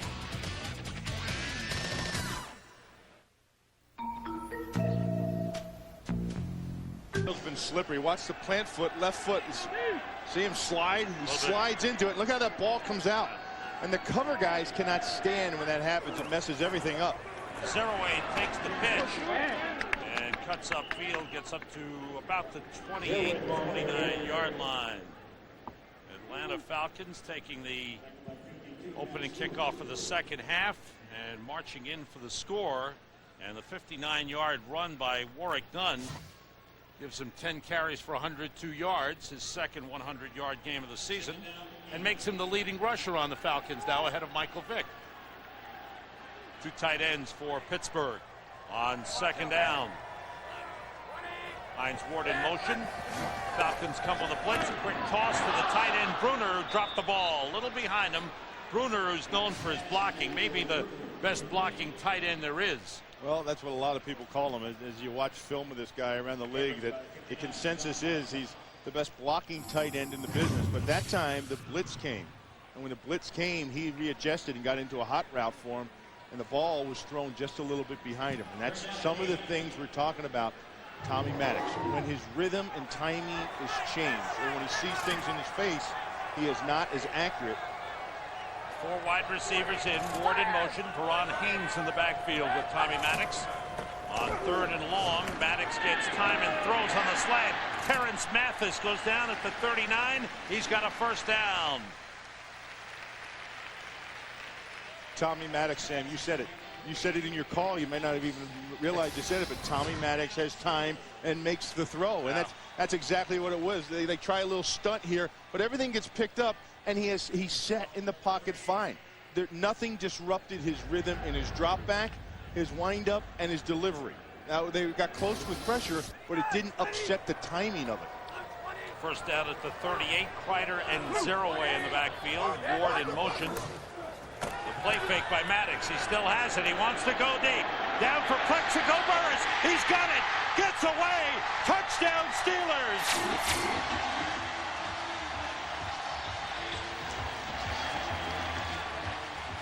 Wow. Ashley Ambrose couldn't bring down Plexico Burris. 3 touchdown passes thrown by Tommy Maddox. And the Steelers answer right back. Size alone, it was a mismatch. Ashley Ambrose in man-to-man coverage. You got Plexico Burris at 6'5". Heck, he doesn't even have to jump. He's a heck of a lot taller than Ashley Ambrose at about 5'9½". Big day for Plexico Burris. Todd Peterson's extra point is blocked. So the kick is no good on the block by the Falcons. So the Steeler lead stays at 9. Look at the play action. Look at the ball handling of Maddox. Fake. And then see him tuck the ball up inside and hide it down. Kurt Warner-like. Yeah, exactly. And then over the top, there's a little post corner, and that's all that route is. And it's man-to-man with no safety help over the top. No match. 62-yard touchdown pass. Platoon. How does that feel for Tommy Maddox? Well, you know what? That ball was well thrown, and the mismatch was outside man-to-man. Plexico Burris just had to keep running, and the ball came right down. That's all he had to do. Maddox 16 for 23, 260 yards, 3 touchdowns, 2 to Plexico Burris, the 62-yarder, the longest of his career. I'm thinking about a look like that. You know, I talked to my musician. Yeah, I'm thinking maybe something like that. Like, I think it works. Yeah, just for a change. Peterson's kick. Rosen steps up to the 14. Finds the lane. Gets outside. Rosen on a good return. Is forced out of bounds at the 35-yard line. Chad Scott forced him out. 30-yard return. A 9-point lead for Pittsburgh thanks to the TD catch by Burris. For over 8 nights, proud sponsor of the NFL and official airline of Super Bowl 37. By T-Mobile, get more minutes, more features, more service. By DirecTV, movies, music, and exclusive sports from the leader in digital satellite entertainment. And by Zocor. Talk to your doctor about Zocor today. Matt Stewart gets a push, gets his hand, and it's a heck of a job. Oh, yeah. That 1 point could make a big difference as we wind down this game. Falcons start from the 44. Warwick Dunn wrestled down, and a flag on the play. Was it a face mask on Joey Porter? Yes. Oh, yeah, that's what they're going to try to call. Joey Porter says no, no, no. But the head linesman says yes. Porter's upset. There's a discussion for officials discussing it. You know what? There's no foul for face mask on the play. There you go. The defense grabbed the jersey. Yeah. Good job by the officials. You know what? They got a glimpse of the Jumbotron because they played it real quick. But here's Warwick Dunn on this little boss play outside, and here comes Joey Porter flying in to fill the hole. And what he grabs there, the head turns, but actually what he grabs is the jersey. Yeah. Maurice Smith in for the first time today, number 43, replacing Warwick Dunn. 2 tight ends, 2 wide receivers. Reggie Kelly right, Crumper left of the tight ends. Blitz coming. Vick being rushed. Watch out. He throws. Caught by Jefferson. Short of the first down. A big hit by Dwayne Washington. Jefferson got up. A little upset. Let's see what the spot may be a good one for Atlanta. He's got enough for the first down. Big hit by Washington, and we've seen that all day long with the Atlanta receivers. The Atlanta receivers will make a catch and get stopped dead in their tracks. They don't make a yard after the reception. They get closed on quick. Nice pressure on the blitz there, and it was picked up well by the Atlanta Falcons to give Vick time. But on the delivery and the reception, there's no room to run after it. Two tight ends, two backs. Christian and Dunn now in the backfield for Atlanta. First down at the Pittsburgh 46. The play fake by Vick. He's got pressure, and he is hit as he throws it away. Well, Joey Porter with the big hit. Steelers want a grounding call. That's right. You either rule out a sack or it's grounding. And I want you to take a look at Joey Porter and watch him manhandle his way. And I mean manhandle his way through two defenders. He comes on the rush here. Grounding. Offense. Number 7. Loss of down at the spot of the foul. Second down. Watch Joey Porter work his way through the guard and work done. Keenan Forney tries to come out and pick him up on the molly block, and Warwick Dunn's there to chip and help. Porter just powers his way through both of them. That's one thing Joey Porter's been doing a lot more of. He's been able to keep his weight up. He's heavier now than he ever has been during any other time in his career. He lifts a lot. He's in the gym. He's in the weight room real early, and he's keeping the mass and bulk. Says it helps him. On second down, Vick being rushed by Kendrell Bell, and now Porter. They're everywhere. They're all over, and he's out of the pocket and throws it away. Wow. Those linebackers can fly. First it was Bell, then it was Porter, and then Rodney Bailey joined the hunt. They look like a couple of hunting dogs turned loose in duck season. They were just flying around trying to get after Michael Vick, and they just keep coming. And that's the two waves of the blitz that you just saw. Joey Porter was the first wave who came in and disrupted and made Vick leave the pocket, and then in came Kendrell Bell, 97. Third down for the Falcons. They have to get to the Pittsburgh 36 for a first down. 3rd and 22. The play fake. Vick has time, and he fires, completes to Finneran, and he's got the first down. Wow. At the 35. 23-yard pickup. Good throw by Vick. Well, nice job of Brian Finneran getting separation and getting open and creating a seam in the zone there. That's the key to that thing. And you know, as much as they were running around chasing Vick last time, this time it was picked up. You see the zone coverage. Finneran breaks down the zone. You have one guy taking the safety deep, and then Finneran comes back out underneath. Finneran's 4th catch of the game. Falcons first down at the Pittsburgh 35. Dunn the lone setback. Vick stops on the run. He's grabbed, brought down, and he throws it ahead. And that should be intentional grounding too. It is. Kendrell Bell had him. And Vick just threw the ball. That was youthful exuberance or youthful inexperience, if you will, on the part of Michael Vick. He's been doing too much of that, and he's going to have to learn to break that habit. And, you know, as a young, scrambling quarterback in this league, you know, you're just freelancing. You're just trying to make something happen, and that's why, as he starts running, he'll do things like this occasionally. He's going to have to get out of this. Offense, number 7. The ball was flipped forward. No eligible receiver in the area. Loss of down. Second down. I want to tell you why this was special, Sam, this sack, because Atlanta's trying to move the pocket. And normally, when you have a blitz coming and your linebackers are coming, you're usually blitzing a point at where the quarterback may be. The Steelers were moving with that pocket. They are really getting after Michael Vick. 2nd and 23. It was a loss of 13 on the play. Vick gets time now and throws. Incomplete, intended for Sean Jefferson. And Vick was knocked down again after he released. The Steelers are really getting after him. Tim Lewis, the defensive coordinator for Pittsburgh, is calling an outstanding and an aggressive game. He's mixing up lurkers who kind of spy, if you will, Michael Vick. He's mixing up blitzes. There's Tim. And they're mixing up zones, you know, where you only rush a few guys and then drop back in zones.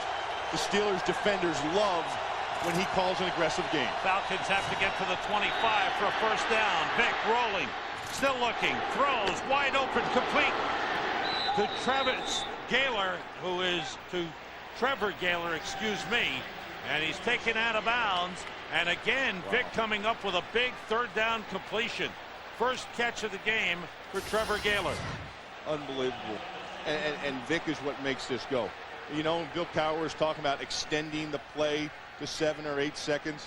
And that's what made this whole thing happen, is he extended the play. And you know, he's going to get you. You're going to get him sometimes, and he's going to get you. That looks like a pretty good hold there by Whitfield. He got away with. On Mark Hagan's. First down at the 21. Warwick Dunn, and the Steelers have him. James Farrier closed in a hurry, helped out by Chad Scott. So on third down, Vick needed 22, he got 23. He needed 23, he got 27. He is come up down with a couple of big plays. Michael Vick should have changed his number. He is lucky a lot of times, lucky 7, but it should be 3, because he is the master of third down. He is what keeps everything going all the time. He extends plays, he'll make plays on his own, or he'll throw the ball downfield with a rocket of an arm. Maurice Smith and Warwick Dunn in the backfield. Excuse me, that was Crumpler lining up as a fullback. Dunn goes straight ahead inside the 20, still fighting for an extra yard. James Farrier made the tackle. Now I'm telling you, score aside, this is just a heck of a ball game. And the reason being is just the matchups, the things that you have to contend with on both sides of the ball. The struggle of getting to Michael Vick. Michael Vick trying to stay alive. The Atlanta Falcons trying to run the ball against the Steelers defense. Just all the things that go along with this game and the battles within the battle make it so great. 6 defensive backs in for Pittsburgh. Blitz coming.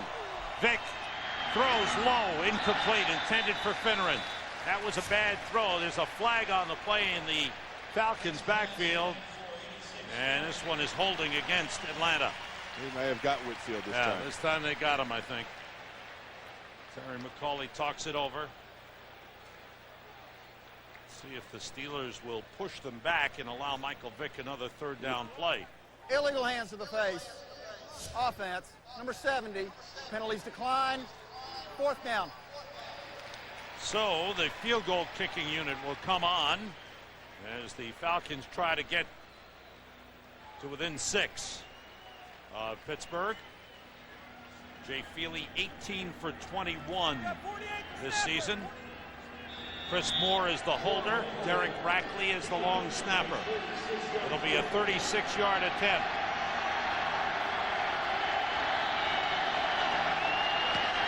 And it is right through. Good kick by Feely. So now Atlanta cuts into the Pittsburgh lead. A good drive, and Feely puts 3 on the board. Has had 2 possessions in the second half, put up 10 points, touchdown and a field goal.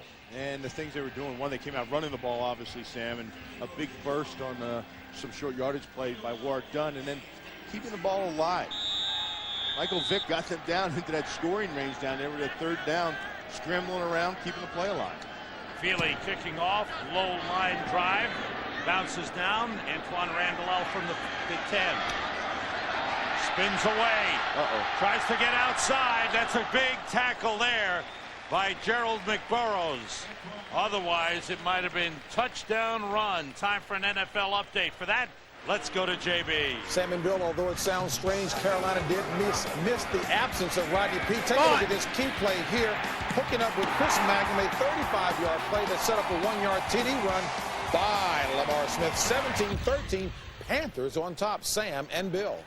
Thanks, JB. Atlanta watching that game because they started today's play a game behind New Orleans, a game and a half behind Tampa Bay. Steelers start from the 32. Maddox looks and throws. It's deflected, incomplete.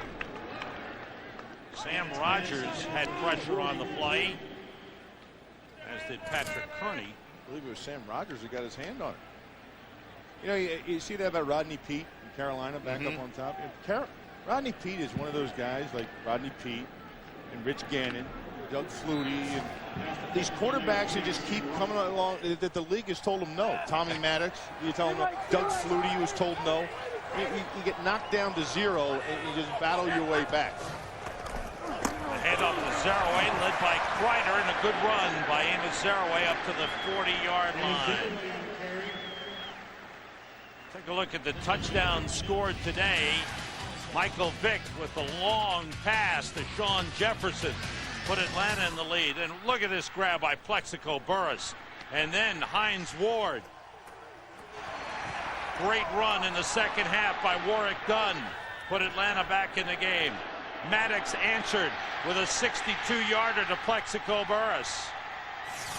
Mixing a couple of field goals, and that's where we stand. But that big extra point that was blocked. Atlanta blocking the Steelers' extra point. There's the toss. Outside comes Zaraway. Gets across midfield. Down the 48. First down. Sam, what was that? You know what that was? That was the old option. That's exactly what that was. That was the option that Randall L. runs. That's what Randall L. ran in college. Here's 82 right here. Watch him. He's going to get on the ball outside underneath and comes back. Now this is nothing but the option. He's either going to take it there depending on the play of the defensive end, or he's going to pitch it outside. Two quarterbacks handling the ball back there. Zaraway, 14 carries, 62 yards. 5 trick plays in the game for Pittsburgh. They fake the end around. The straight ahead run gets nothing. Actually may have been loss of a yard on the play. We thought we might see Jerome Bettis for some plays in here, but thus far Bill Cowher has decided not to use him. He's been nursing a knee injury. He practiced some this week. He's dressed for the game, but he has not seen any action at all. Don't count him out yet. He's near the coach. He's probably got a... Don't count him out. He's whispering in the coach's ear. Zaraway has done a good job. Steelers second down at the Atlanta 49. Maddox gets time and throws and completes it to Hines Ward inside the 40 down to the 38. Ward's 6th catch of the game. Another big game for Hines Ward. Came in 4th in the AFC in receptions with 55 and now has 6 in today's game. And for that guy, it's not about speed, because he's fairly average in speed. Matter of fact, there's probably a lot more guys on the defensive side of the ball that's faster than he is, but it's about separation and how to get it. Here's 3rd and 1. Blitz coming. Maddox throws wide open. Plexico Burress. Ambrose takes him down at the 18-yard line. A big first down for Pittsburgh. Guess what area that is that the completion was thrown to? What is that? That's where the linebackers normally would be if they weren't in a blitz. Wow. Smart play. Well, yeah. Here he comes in motion right in here. Now, the 2 defensive backs are going to jump on the deepest route. Here comes the linebackers blitz, and there's Plexico right here. 2 DBs here. Nobody comes up on Plexico Burress. Maddox 18 for 26, 290 yards. Kreider in motion, the fullback. Maddox on first down, pump fake, throws right. Touchdown, Tooman! Jeremy Tooman, the tight end. What a throw by Maddox. A career high 4 touchdown passes in the game for Tommy Maddox.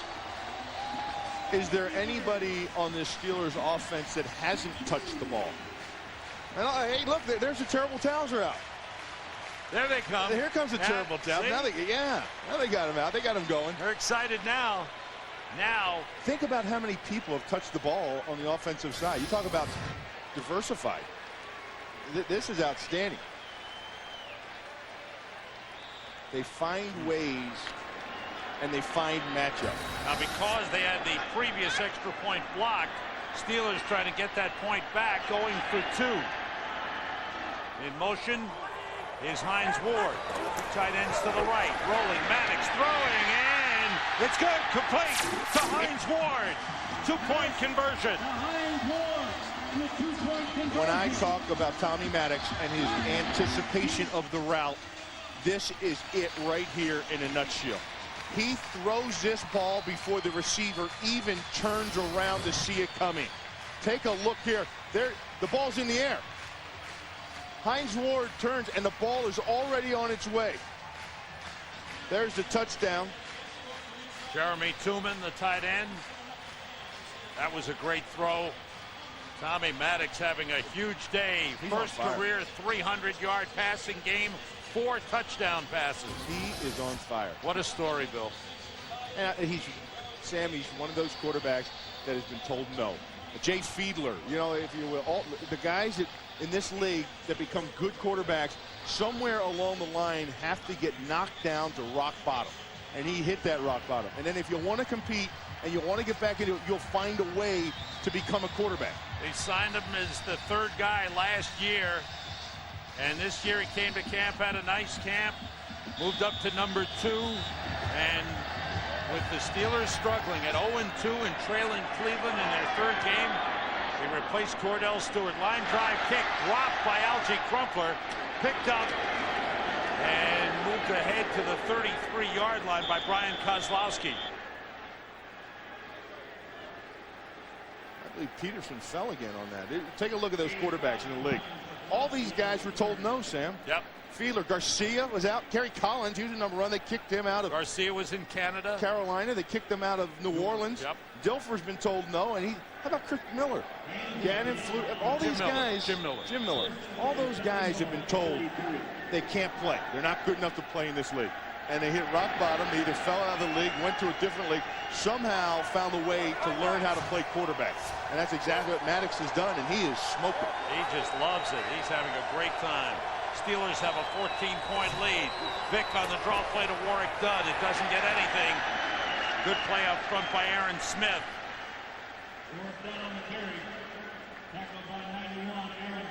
So both teams have put points up here in the second half, but each time the Falcons have gotten close, the Steelers have had an answer. Hampton is the nose tackle. You talk about a grunt in there. You know, you don't call his number. You don't call his name. He's not a flash guy, but he's a guy that makes this defense go. That's why they wasted such a high pick on him. Christian and Dunn in the backfield. Vick throwing. Completes the Finner, and he dropped the ball.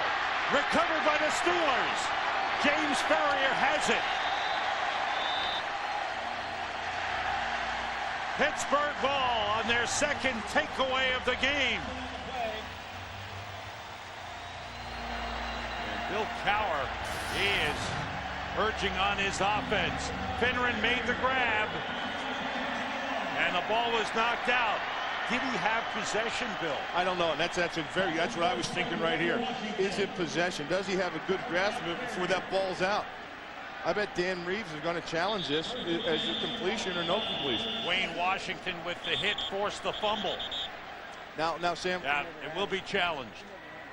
Here's the thing. That you can't challenge, is it a fumble? Okay? No. But you can challenge whether it's a catch or not. That's correct. And you can challenge, is it a completion or not a completion?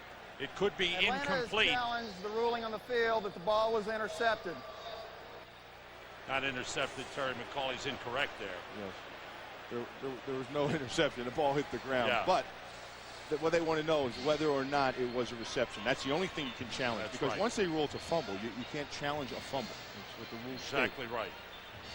So now if it's ruled an incompleted pass, it would still be Atlanta ball. They'd obviously lose it down.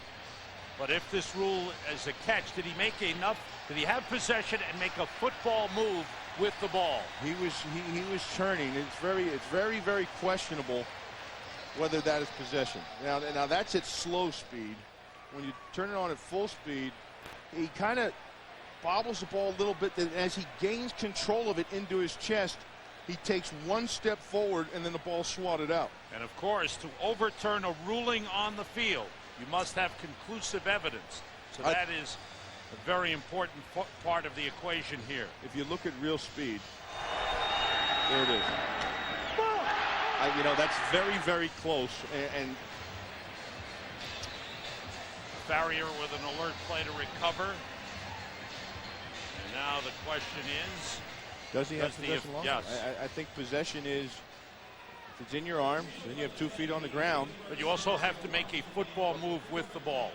So he started to turn, but at that point the ball was coming loose. So this will be an interesting call on the part of referee Terry McCauley.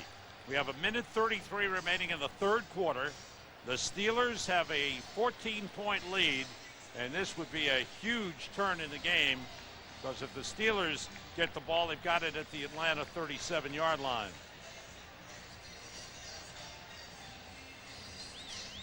Pittsburgh has put up some big numbers. Ryan Finneran certainly concerned after the ball popped loose.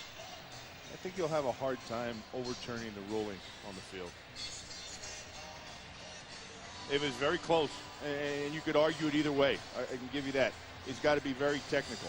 But given the fact that Pittsburgh's offense is out there and Atlanta's defense is out there, I think it'll stay the same. After review, the receiver established control and possession with 2 feet on the ground. Lost the ball when he turned to run upfield. It is a fumble.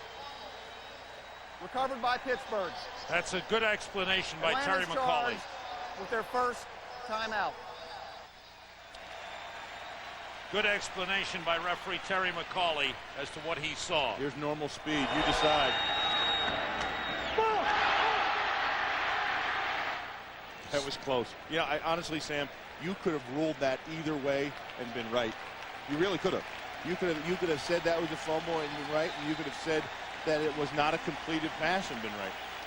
So now the Steelers, with their second takeaway, they lead the AFC in takeaways with 22. Both times the Falcons have coughed it up on fumbles.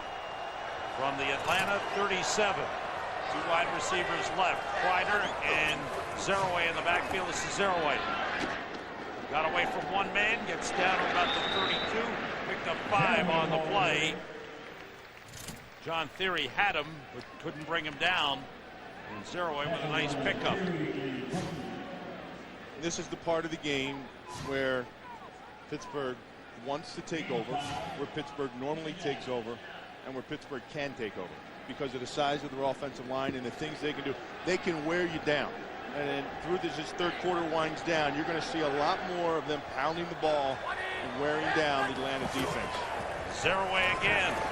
This time the Falcons take him down at the 30-yard line. Look at this, Bill. It's a good place to watch a game.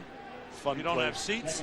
This is the new stadium here, and it's a beautiful complex. And, you know, it's the only stadium in America, I guarantee you, NFL stadium. You know, you go to the club level, you go out to the tailgate, and you have all these new stadiums have all the fancy food. In Pittsburgh, it's still the halupki, it's still the halushki, it's still the kielbasa, stuffed peppers. You know, that's what they serve here in the stadium. Only in Pittsburgh. Have to get to the 27 for a first down. 3 wide receivers in, the tight end 2-minute motion.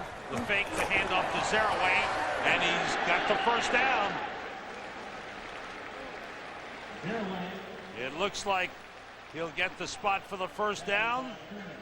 Terry McCauley looking toward the sideline. They're going to bring in the chains for a measurement. We have reached the end of the third quarter with the Pittsburgh Steelers leading the Atlanta Falcons 31-17.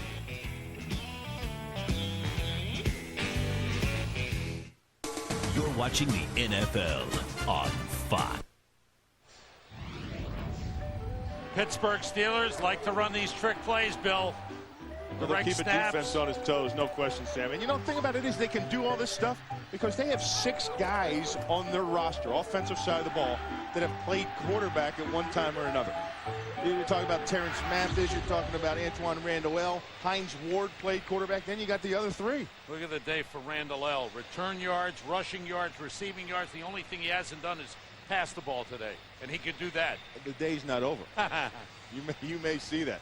Pretty good kid, too. Now, I was incorrect. They came up inches short on the first down. I looked at the wrong side of the field for the marker. They were inches short.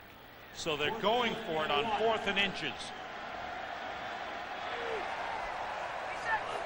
At the 27-yard line. Truman, the tight end, in motion. Straight ahead, Zeraway. He's got the first down, more. Draft and Brooking make the tackle. Brooking with the first hit. But Zeraway's done a nice job. And this is where Pittsburgh's offensive line takes over. This is where you have the Jerome Bettis for. There, look at that. There's Grimmy. There's Big Grimmy, the old hog. Still a pretty good sized piece of bacon, don't you think? Grim may be the only offensive line coach that is bigger than his players when the players have the pads on. First down for Pittsburgh at the Atlanta 23. Zeraway hit as he gets to the 20-yard line. The old hog, Russ Grimm. He was a teammate of mine at the University of Pittsburgh. Still a good friend. What a funny guy. Just a good guy to be around. And he is one of the guys. And he's a blue-collar guy, and it fits this offensive line perfect. He told his guys, look, any of you guys who pull in here in the parking lot with a BMW or Mercedes-Benz, he says, I'm cutting you. He says, you show up here in a pickup truck or an SUV. And that's the mentality of that group. That's what they are. They're the new hogs here in Pittsburgh. Just inside the 20. Zeraway follows Kreider. Drives down close to the 15. Actually taken down at the 16. Looked like Keith Brooking making the stop as the Steelers keep it conservative in the red zone. A guy who's an honorary hog in there is 87. That's Bruner. Look at him. And he's matched up. That's a defensive end, guys. That's not an outside linebacker. And then he takes it. He just keeps going. Whoever shows up in front of him in a jersey, he just blocks. He's an honorary offensive lineman. He's listed as a tight end, but he's one heck of a blocker on the perimeter. 4 wide receivers in on third down. Have to get to the 13 for a first down. Zeraway in the backfield. Here's the pitch. Zeraway goes outside. Flag on the play. He gets down to the 15. He's short of the first down marker. And the penalty is against the Steelers. How many runs was that in a row? About 5? Yeah. That's the mentality. That's taking over a game. That's wearing them down, and they've got Atlanta right where they want them. And the feeling was they could wear down Atlanta because they're bigger. Offense, number 82. Penalties decline. 4th down. It's Antoine Randall L. called for the illegal motion. Well, what he does is, you can't, when he comes into motion, when he starts this motion here, you can't turn up into there. See him take that step up into it? You can make motion down the line of scrimmage, but you can't take a motion towards the line of scrimmage until the ball is snapped. Field goal try coming up for Todd Peterson, 34 yards. Tommy Maddox will hold. Maddox will hold.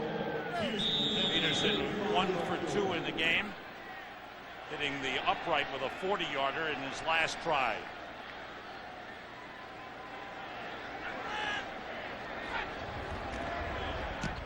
It's on the way. It's straight through. The Steelers add to the lead. The 34-yard field goal by Todd Peterson. The Steelers have a 34-17 lead early 4th quarter. NFL Sunday is brought to you by Ford. No boundaries. By the new American Express card, now with rewards built in. By Citizen Eco Drive, a revolutionary watch that never needs a battery. And by MGM's Die Another Day, starring Pierce Brosnan, rated PG-13.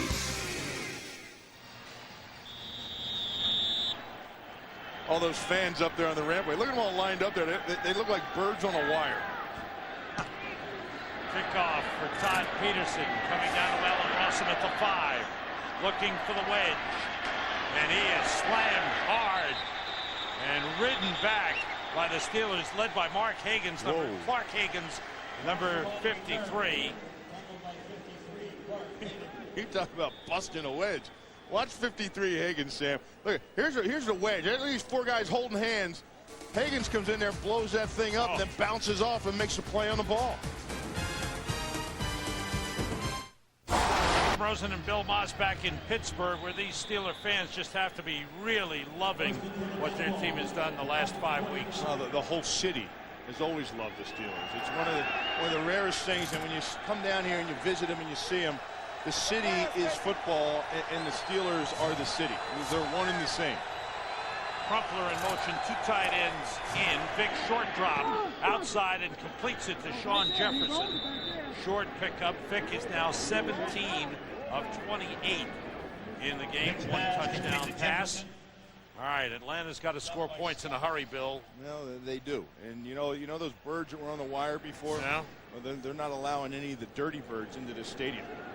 You know what happened to the Atlanta Dirty? Remember the Dirty Birds, the Falcons? 98, sure. Yeah, they've been struggling moving the ball a little bit.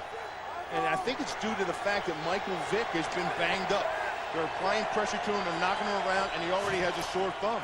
Warwick Dunn cuts it outside and inside. Flag on the play. May bring that back. Dunn got up to the 35-yard line, but it's a holding penalty against the Falcons. Not too many penalties in this game, but this one creeps in and hurts, and Bill Cowher wants them pushed back. Offense, number 62. 10-yard penalty, 2nd down. You know, that's the one thing that I haven't seen today, and I think that's what everybody came here to see. You know, we're walking around the field, and you're talking about this game. Everybody was excited. They couldn't wait to see Michael Vick. And what Michael Vick does is he runs around, he makes people miss. He does something just fascinating each and every time he steps on the football field. We haven't seen that today, as right now he's in motion to wide receiver. Vick goes wide. The direct snap to Dunn. He runs behind a couple of blockers, cuts it inside, and gets up to the 25. You know what? And there's a flag on the play. They're going to have illegal motion here. Again, Vick doesn't know what to do. What he does is he makes a motion. He can go in motion, but he can't go towards the line of scrimmage. And that's what he does before the ball snaps. Illegal motion, offense. Number 7, penalties decline, 3rd down.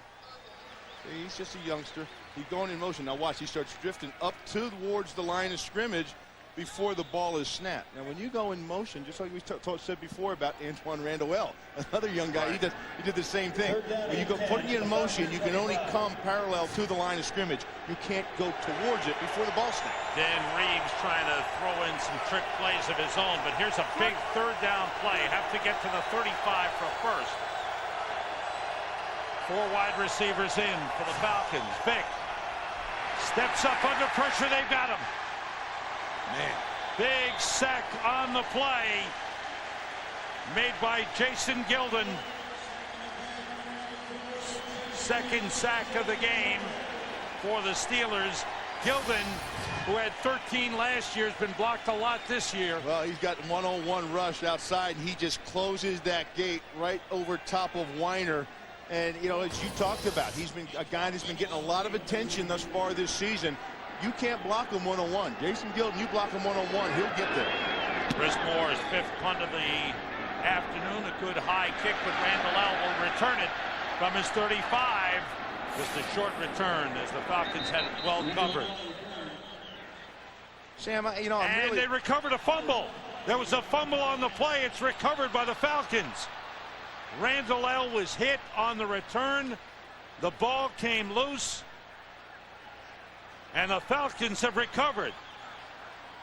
Big turnover. He wasn't down on the ground? The ball was fumbled and recovered by the kicking team. 1st down, Atlanta. There it is. Mark Semino. Watch number 53 on the play. The hit. It's ruled a fumble. I guess that ball was out before he hit the ground. And there it was out. Ball out. Good call on the part of the officials and a great play by the Falcons. They needed that badly. 48-yard punt, 2-yard return, but the second turnover of the game for the Steelers. There's a challenge. Now, what's the challenge here? You can't challenge a fumble. Well, you can challenge down by contact or not down by contact. Yeah. But what I don't think Bill Cowher, what he saw on the replay was that underneath of Antoine Randall was an Atlanta Falcon body. So no body part of Antoine Randall hit the ground. Take a look. Semino is the first one in there. But underneath all of it,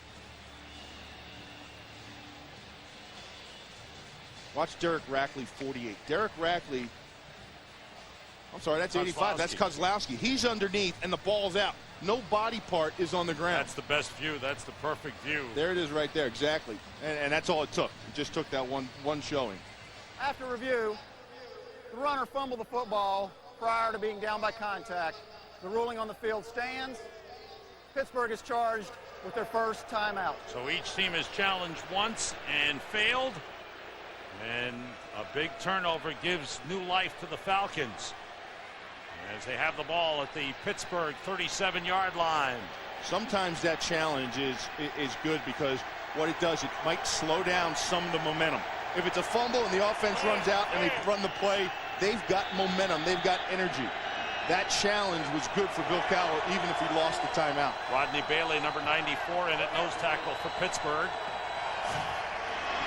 The blitz is on, the grab by Finneran, leaping catch, broke one tackle, gets down to the 21-yard line. Vick's pass is complete. 16-yard pickup for Atlanta. 6 catches in the game for Brian Finneran. The one thing that's been real surprising to me, Sam, is that for the most part of the day, Michael Vick has been where Chris Chandler used to be last year. In the pocket. Yeah. I mean, 5 steps, 7 steps, and this Pittsburgh defense has been getting to him. 3 wide receivers. Quentin McCord, number 88, in the slot. The draw play to Warwick Dunn. Picked up a couple of blocks, gets down to the 16-yard line. Picked up about 6 on the play. Aaron Smith made the tackle for Pittsburgh. Well, you get that push up front. You're expecting pass, and then you get the wall. See that slam block there? And that creates that alley right there. And that slam block. If you get on a shoulder, if you get on the edge of a shoulder to rush either Michael Vick or Warwick Dunn, you're going to create lanes. Could be passing lanes, it could be running lanes. Out of the shotgun on second down. Here comes the blitz again. Vick on the move. Runs for it. Has a first down. Out of bounds at the 5-yard line. There's Vick taking off. There's Vick taking off, and there's that rush through the shoulder we were just talking about. Let me take a look to this left side over here. Right in here. Watch this. He rushes through the shoulder, and he creates a seam. That's Hank Poteet, and he rushed, and he chose a side. Watch him choose a side. He's going to take it inside. Now, there's the lane, and that's exactly where Mike Vick goes. And when you rush a quarterback like that, you got to rush through the block, because when you take a side, that means you're giving up something. 12-yard pickup, 5 carries, 27 yards for Vick. Warwick Dunn spinning down to about the 1-yard line. Nice run inside by Warwick Dunn. But the Falcons need 3 scores as they trail by 17. And time is growing short. Randall coughed up the football on the punt return, gave the Falcons new life as they try to get back into it. Ball spotted at the 2, 2nd and goal. 3 tight ends in for the Falcons. And the Timo van Olhoffen jumped across. Let's see if he was drawn or not.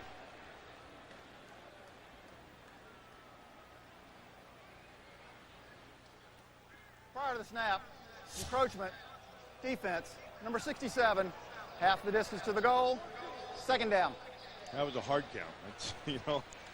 That's all that was. You're down in there, and you're battling inches, and you're trying to get the jump. Michael Vick worked that hard count. And on the second hut, it drew Van Olhoffen. The long snapper, Derek Rackley, who's a 4th tight end, is in. Number 48, he's a wing to the left. There are 4 tight ends in. Christian carrying, touchdown Atlanta. They put 4 tight ends in, and the fullback, Bob Christian, carries for the 1-yard touchdown run. His 2nd touchdown of the season, and a very important score for Atlanta. Now they need the defense to come through.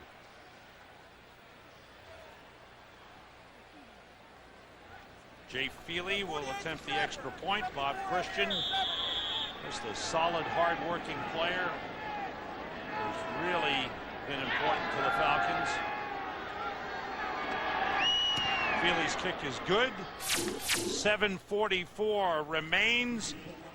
The Falcons got new life on the fumble by Antoine Randall L. They cashed it in, finished off by Bob Christian's 1-yard run. NFL Sunday is brought to you by Sprint, introducing PCS Vision, clearly a whole new way to look at wireless.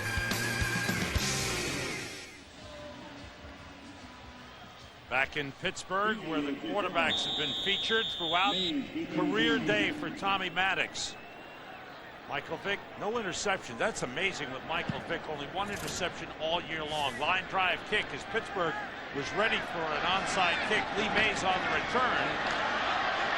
And he spins away from a couple of tacklers and gets up to the 25-yard line. John Dale Carty, number 35, one of the leaders, the captain of the special teams unit for the Falcons, made the stop. Now the Falcons, trying to get back in it, need a big defensive stop. The engines, Bill, coming this February. The world's best drivers return to Fox. The 45th running of the Great American Race, the Daytona 500, starts 15 weeks of NASCAR coverage right here on Fox. We saw the bus on the sideline. Rider in motion, Zeraway carrying on first down, and may have lost half a yard on the play. Sam Rogers makes the tackle. Each team with 2 timeouts remaining, having lost 1 timeout in the second half because of challenges that failed. Very important series here for the Falcons, who still need 2 scores. 2nd down and 10. And if you're Pittsburgh, what do you do here, Bill? Just keep trying to grind out a first down? I think, yeah, exactly. I mean, you got a comfortable lead, 10-point lead. You just grind it out. Keep the clock moving. Keep your offense on the field. Ryder and Zeraway in the backfield. Zeraway, and a nice play by Travis Hall. Great penetration. 2 losses on the play. Take a look at the Falcons defense and the points allowed today. 4.9 yards per carry. And that's really, in total yards given up, 431. And it's the yards per carry, I think, versus the run that's hurt them. And big plays. Yeah, because what they wanted to do was shut down the run first and foremost, and then pressure Maddox. Because when they did do that on certain series, they were successful. Steelers, 3 wide receivers in, have to get to the 35 for a first down. Quick outside to Hines Ward, trying to do it on his own. And Ray Buchanan takes him down at the 27. Falcons will get it back. Update. Let's go to JB. Hey, Sam, in the 3rd quarter, the Giants expanded their lead to 13 on this Kerry Collins 11-yard pass to Amani Toomer. Point after is no good. And then Mo Williams on the handoff from Todd Bowman in for ineffective Dante Culpepper makes it a 6-point game now. That capping a 69-yard drive. Back to Sam Rosen and Bill Maas. 3rd punt of the game for Josh Miller. Allen Rossum is deep, hoping for a good return. Miller. Strong kick. Rossum backs up to the 17. Has some room to return. Gets a couple of blocks, and then he's brought down at the 35. Thus far, it's been an outstanding day for the Pittsburgh Steelers.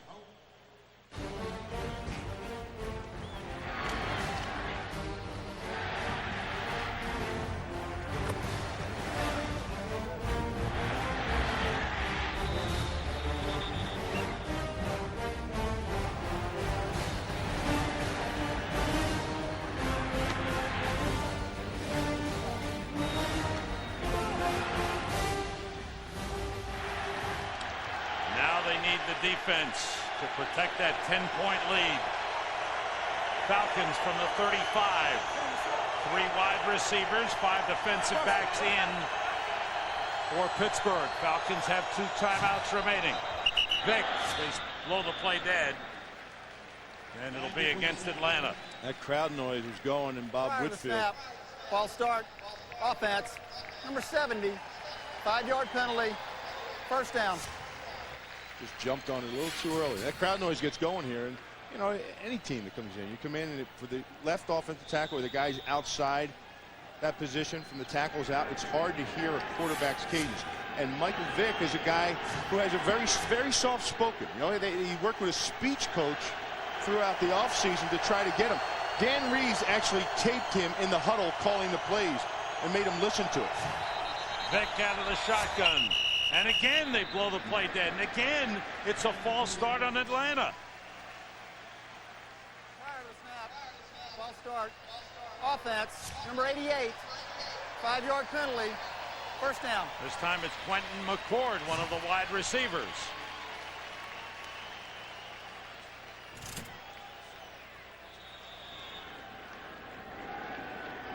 So now the Falcons are set back to the 25-yard line.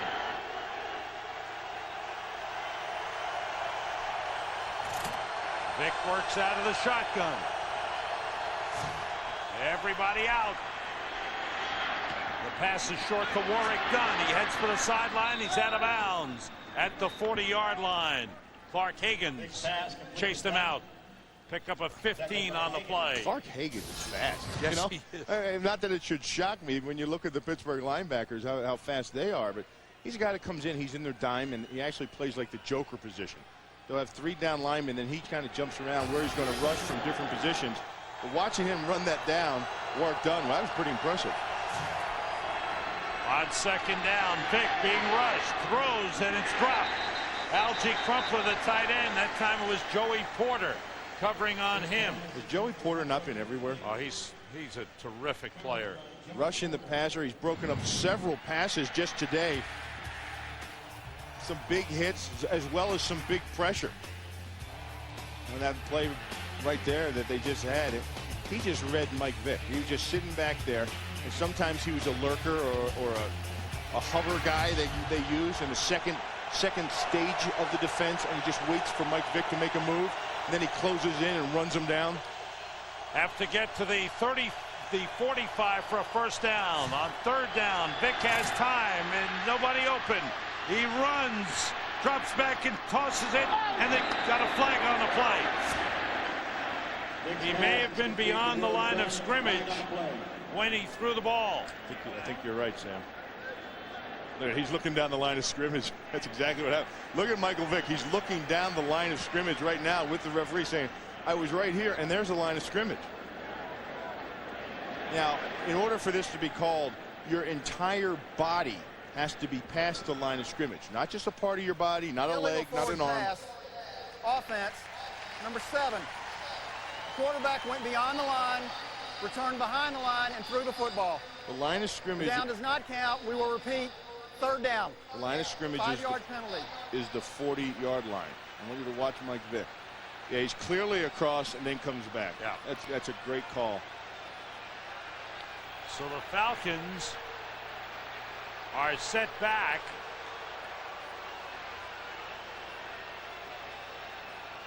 He should be set back. Bill Cowher trying to get the officials' attention.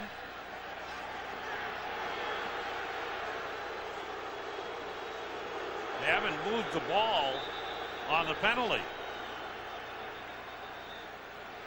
Now they moved it. I think that's what Bill Cowher was yelling. They hadn't moved the ball. Ball spotted now at the 35. They've got to get to the 45 for a first down. And the third down man has got to come up with a big play. Michael Vick. It's on him right now. 3 wide receivers in. McCord and Jefferson to the right. The tight end Crumpler splits left. Finneran in motion. Vick throws, and he's got a man. It's Algie Crumpler, the tight end. A first down at the Steelers' 43, and the third down man does it again. Well, that was Dwayne Washington's fault. And what Dwayne Washington did was he was looking to make an interception. He knew he had safety help over the top in the form of Brent Alexander, 27. So he was looking back at Mike Vick. Watch him from the get-go on the outside. Look at him. He's just sitting there waiting, looking. And then when he realizes it's too late, by the time he realizes it, the receiver had drifted past him. Done on first down. Steelers with the tackle, led by Rodney Bailey. JB has another update for us. Sam and Bill, I told you about the two missed PATs by the Giants. Could come back to haunt them. Take a look at Todd Bauman handing off to Michael Bennett. Great blocking up front. He does the rest. 78 yards to pay dirt. It is now 2019. Vikings on top. 7:35 remaining in this contest. Back to Sam Rosen and Bill Maas. Boy, what a turnaround there. 2nd and 10, Atlanta. Vick sends everybody out. Being rushed and brought down. Back at the line of scrimmage, Jason Gilden takes him down.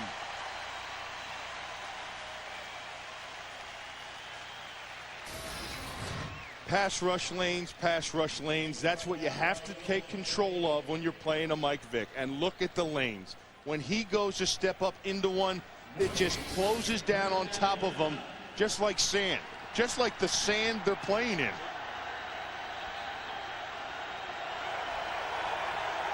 Here's a big 3rd down play. Atlanta 7 for 14 on 3rd downs in the game. Blitz is picked up. Vick, plenty of time. Nobody open. Waiting, throwing deep. Too high. Went off the hands of Hank Poteet, the defensive back for the Steelers. There's a flag down on the play, and it's against Atlanta.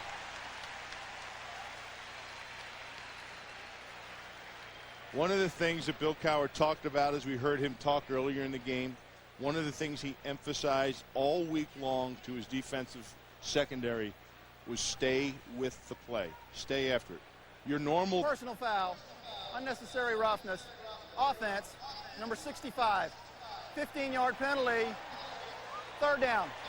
Keenan Forney, the right guard, and that is a huge one. That is 15 big yards against the Falcons, and now they're really up against it.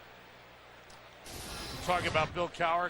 Here's Keenan Forney, 65 right here. Now he's going to circle back and come after the block here. Here's Joey Porter. He pushes him down. Now watch what he does here.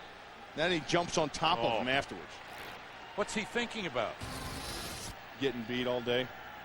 Wow. When you get beat, you get frustrated. 9 penalties, 85 yards against Atlanta.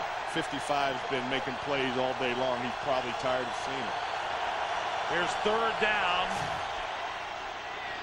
Vick scrambling, looking, firing over the middle, wide open. The catch made by Sean Jefferson down to the 22-yard line. A 1st down. Vick does it again. Yeah, and they only rushed 3, Sam, and I think that may have been a mistake because the pocket opened up. They were controlling the pocket before. They went with 3 and they dropped everybody else, and Mike Vick found a way and a hole. Picked up 35 yards on the play. He spikes the ball to stop the clock. There's the play. There's only 3 guys rushing, and there's no pocket closing around him. And then the holes open up, and he has a clear vision to find Jefferson. When he starts scrambling around, now we haven't seen much of it today, but when Mike Vick starts scrambling around, we have seen it on film. You've seen all the highlights. He's like trying to stab a fly with a toothpick. It just becomes difficult. And most of the day, the Steelers defense has taken those 11 toothpicks and caged them, formed a cage around them. At that time, they only came with 3. 2nd and 10 at the 22. Vick under pressure. He throws, and it's dropped. That was Trevor Gaylor. Vick now 21 for 35, 260 yards. Career high in passing yardage in a game for Michael Vick. Take a look at it. Here's the route. It was there. The ball was thrown on time and accurately. Pretty good job by Chad Scott, I thought. You don't think it should have been caught? Could have been caught. Did the receiver's hands touch the ball? It did. Should be caught. 3rd down. Vick throws. Finneran drops it. That should have been caught. Yes, sir. And here comes 4th down for Atlanta. Vick has a career-high 36 passing attempts in the game. But here's the ball game coming up now. That's right, down by 10. They're going to take the field goal here. And I guess right now you've got to go for the onside. Given the fact just given the fact, the way that Pittsburgh has run the ball in the second half and being undersized on your defense, I think you take the field goal here, you go for the onside, and hope for the best. Moore the holder. Rackley the long snapper. Feely kicks it, and it is hooked through. Feely hits a 40-yard field goal. Atlanta gets 3. It's a 7-point game. Now the Falcons have to find a way to get the ball back. Fred, who knew one cup of coffee? Atlanta to kick off. They look to recover. Pittsburgh needs to catch the ball and hold it. It'll be an onside kick. Jay Feely.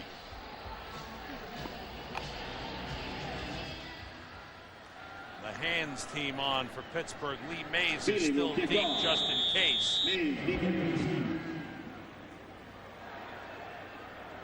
Here comes Feely. He kicks it deep. And into the end zone and through. What are your thoughts about that? Putting an awful lot on your defense. You're asking your defense to do a lot. Now you've got to come with everything now. You've got to bring it. You've got to sell out and bring it and try to stifle them on the first few runs. Well, Dan Reeves feels he's got 2 timeouts plus the 2-minute warning. We saw him over there. He went right over to Wade Phillips. He went right over and had a talk with him, and they've got to be on the same page. Coach made a decision. He's looking to see what they've got. Wade Phillips says, hey, let's go. We've got to come after him. Don't be surprised if you don't see a lot of creative blitzes coming right now at the Pittsburgh front. Ryder and Zeraway in the backfield. It's Zeraway. Couple of blockers. Gets about 5 on the play. Good effort. Timeout, Atlanta. John Holisek with the tackle tonight on Fox. Get ready to rock. The Rolling Stones headline the premiere of The Simpsons. Special guest Tom Petty, Elvis Costello, and Lenny Kravitz. The Simpsons season premiere, an all-new hour at a special time, 7:30 Eastern, 6:30 Central. That's pretty good. Heck of a lineup. Are you going to go my way? Which is? Lenny Kravitz. Not bad.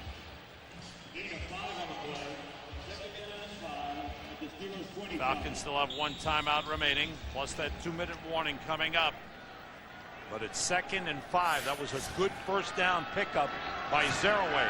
Jerome Bettis, dressed for the game, has not played at all. Zeraway has carried the load.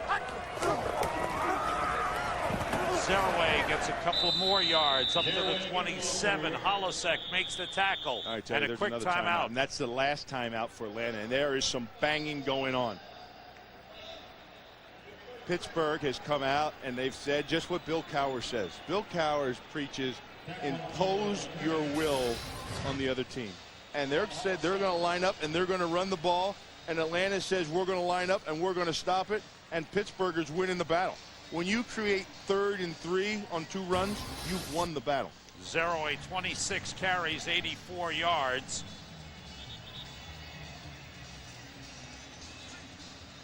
Tommy Maddox has had a tremendous game. 4 touchdown passes. No interceptions. For all the passes thrown by both these quarterbacks, no interceptions in the game. This right now for Atlanta is a tough situation to be in. Because Pittsburgh has shown they can do so many things out of this kind of situation. 3rd and 3. Ryder shifts. Maddox to throw. Incomplete. Hit the dirt. He tried to hit Hines Ward. It was not a well-thrown pass. Not at all. And did you see he had pressure in his face? And we have talked about this the entire game. When Tommy Maddox has pressure in his face and he can't sit back and drop in his drops and set up perfectly and his timing has been disrupted, he becomes highly inaccurate. That time they had a defensive lineman with a hand up in his face. Great defensive effort by the Falcons. They will get the ball back with time. Josh Miller's kick is a good one. Drives Rosen back to the 16. He heads upfield. Ace breaks a tackle.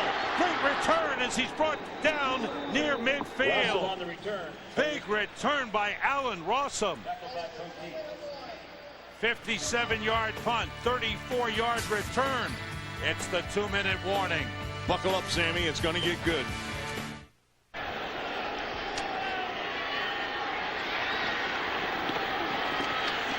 great return by Allen Rosen. That time, Josh Miller outkicked the coverage. And Rosen brought it back to midfield. The Falcons need a touchdown. And the fans urging on the Steeler defense. 3 wide receivers for Atlanta. 2 to the left. Dunn in the backfield with Vick. Dunn picks up the blitz. Vick fires, diving attempt, and it is ruled complete. Deshaun Jefferson at the 30. He picked up 20 on the play. No huddle offense. And they may review that upstairs.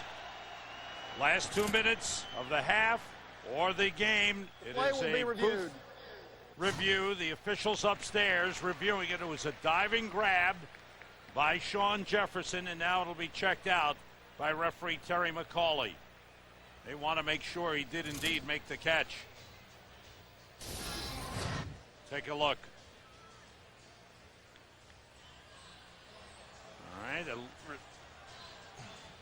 Hands look like it was underneath it to me, and the important thing is on those ground catches, if your hands are underneath, they want to show you the ball, and he comes up with the ball in possession.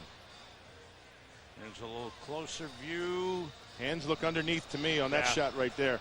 It's a heck of a job. I think that's a catch by Shawn Jefferson. Jefferson caught the football. 8th catch of the game, and he's over 100 yards. He's got 124 yards. Big game for Shawn Jefferson.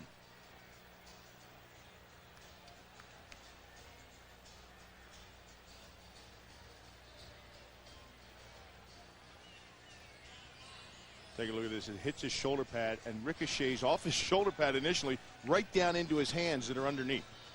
That's a heck of a job just laying out for the ball and the concentration and everything that involves maintaining control of that when you hit the ground. That's the hardest part right there, when you hit the ground. And that's the new rule in the NFL this year. That's how they verify whether it is a reception or not, is what happens after you hit the ground.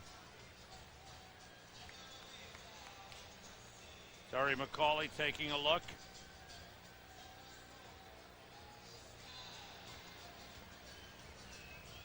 And again, Atlanta out of timeouts. That question, the challenge coming from upstairs, not a challenge officially, it's a booth review of the play.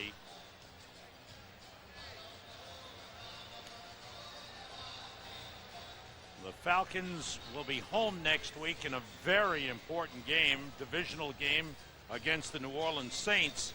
Saints are trailing at Carolina 24-20 with 2 minutes to go in the 4th quarter. After review, the receiver had his arm under the football. The ball never touched the ground. It is a completed catch as ruled on the field.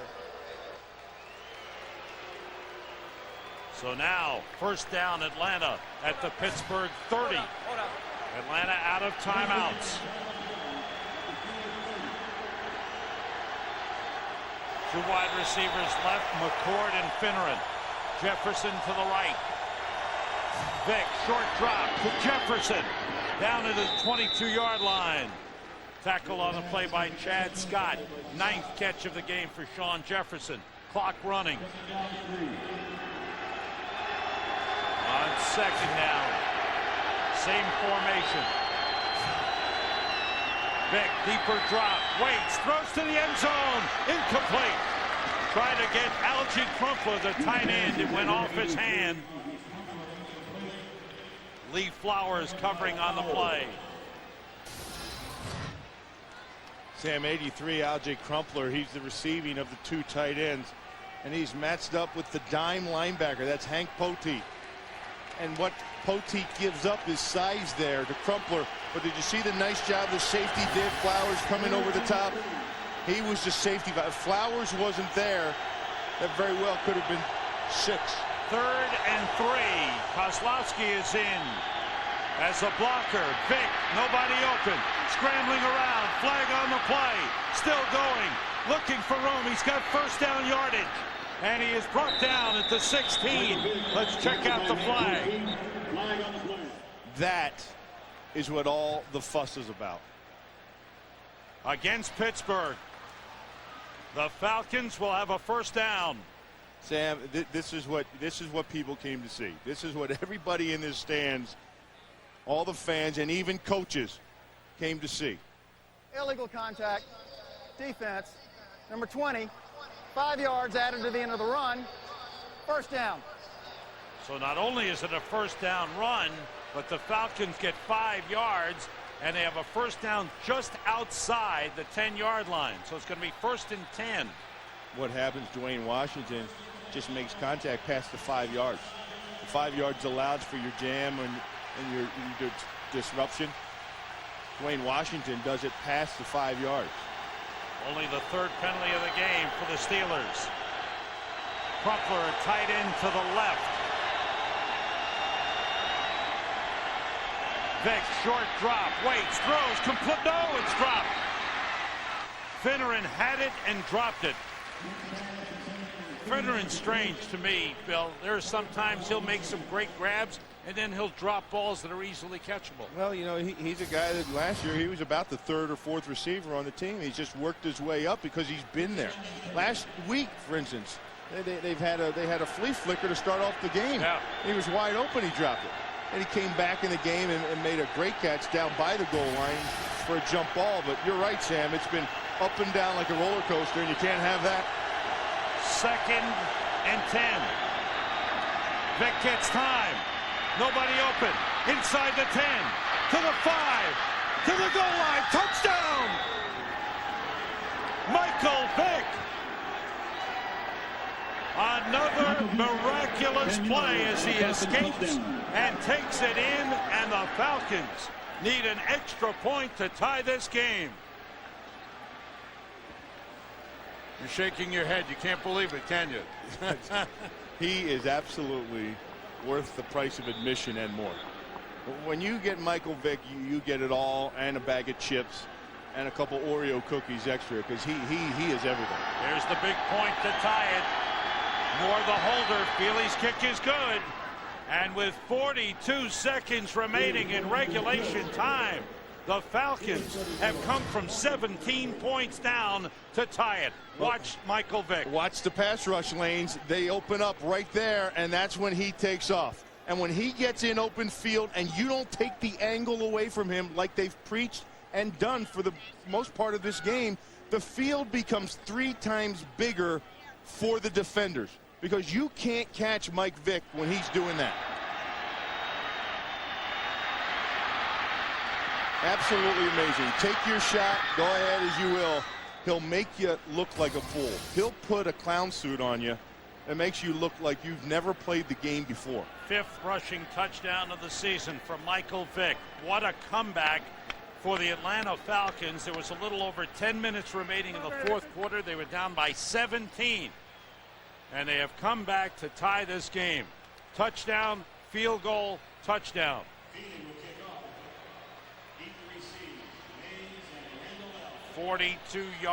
42 seconds remaining. Steelers have 2 timeouts. Feely to kick off. Sends it deep. Lee Maas at the 9. Maas to the outside, now to the inside. Brought down at the 32. Good tackle on the play by Artie Ulmer.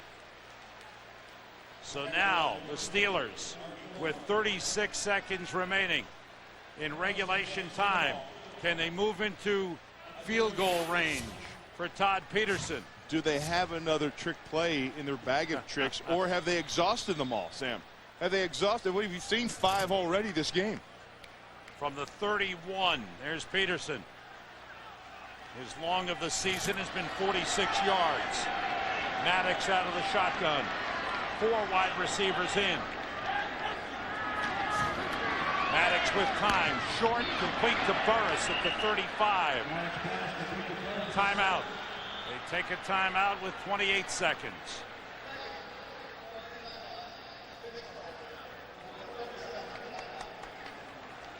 You know, I don't know if this 2-minute offense for Tommy Maddox is exactly his strength.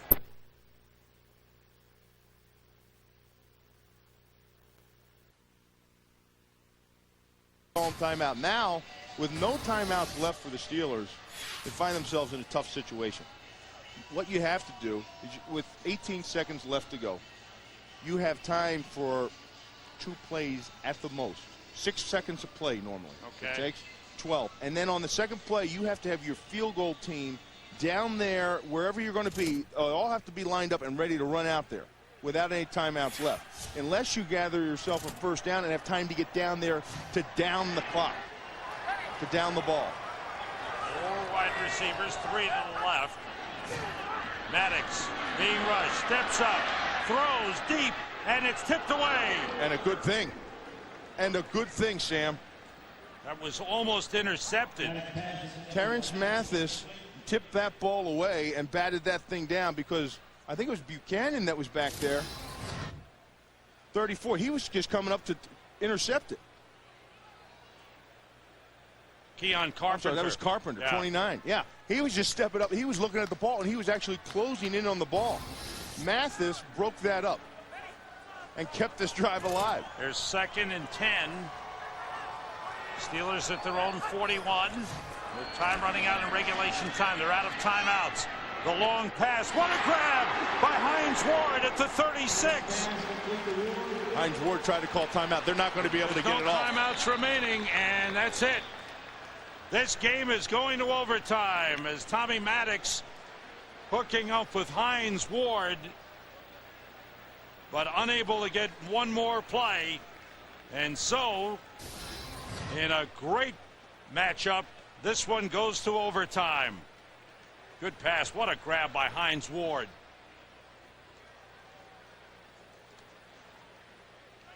Big game for Hines Ward. 8 catches. And the captains head out for the coin toss. The Steelers, who opened up a big lead at 34-17. Looked like they were in total control, but the Falcons found a way, led by Michael Vick. You know, when you're at home, you don't mind going into overtime. That's okay. Who's gonna call the toss? If you have to go, you go into overtime. The call is tails. It is heads. Pittsburgh won the toss. They want the ball. Steelers get the ball first. Lee Flowers was right. Team winning the coin toss has won 77% of overtime games.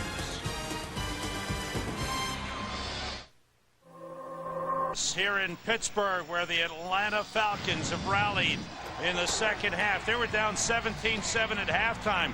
This run, 59 yards by Warwick Dunn for a touchdown in the third quarter, got them back into it. That was their first possession. And then after that, it seemed every time it became third down, Mike Vick somehow kept the drive alive.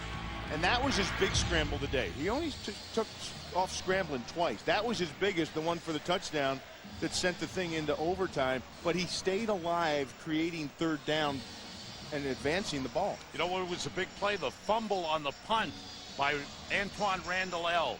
It kept the drive alive for the Falcons. They went in for a touchdown after that, and that was a huge play. Now in overtime, each team has 2 timeouts.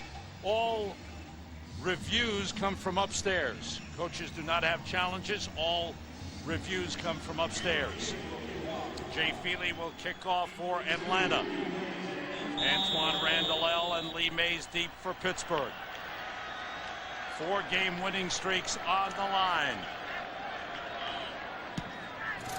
Good kick by Feely. Randall way back in the end zone will down it. A touchback. Big kick by Feely. His best by far of the day. In a game important to the Falcons, New Orleans came from behind late to defeat Carolina. So in the NFC South, New Orleans is now 7-2. Tommy Maddox, what a game he's had. Throwing as much as he has thrown and not having an interception. Amazing. That's going against the odds. I can promise you that. The right tackle, Marvell Smith, had his ankle wrapped right before overtime. Tight end Bruner to the right side. Ryder, the fullback, in motion. Short drop. And a completion to the outside of Plexico Burris. It's been his day. 10-yard pickup, 7th catch of the game for Plexico Burress. 7th catch of the day, and that's the combination that Cordell Stewart didn't have. He didn't have Plexico Burress. You see him hoppling off the field a little bit there. And you know, Sam, his size makes him such a threat. He's a mismatch. He's like a tight end playing wide receiver with wide receiver speed. 6'5", 225. The first down for the Steelers at the 30.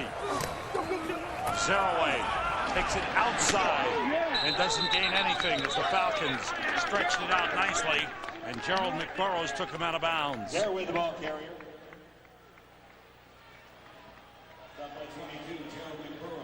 The Falcons defense really rose up in the fourth quarter with some very important defensive stands to keep the game within reach. The Falcons defense have played beyond their limits. There's no question, because physically they do not match up with the Pittsburgh Steelers, especially up front. They're playing above their limitations, and that's how they've done it the whole second half. Terrence Mathis has replaced Plexico Burress. This one is to Hines Ward. Cut it back inside, breaks away. He may go. He ran into his own man. Still on his feet. And brought down at the Falcons 38. Ray Buchanan brought him down. Hines Ward might have taken it all the way. He ran into his own blocker. He ran into Alan Faneca, but long before he ran into Faneca, watch this. 97, Patrick Kearney has a shot at him, and it's coming right there, and he missed him. And then another missed tackle. And there was a lot of white jerseys around. It just seemed they didn't have a good angle on Hines Ward.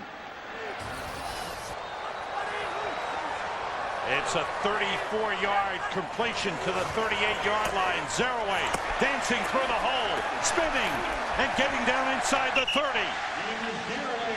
Close, very close to field goal range for Todd Peterson.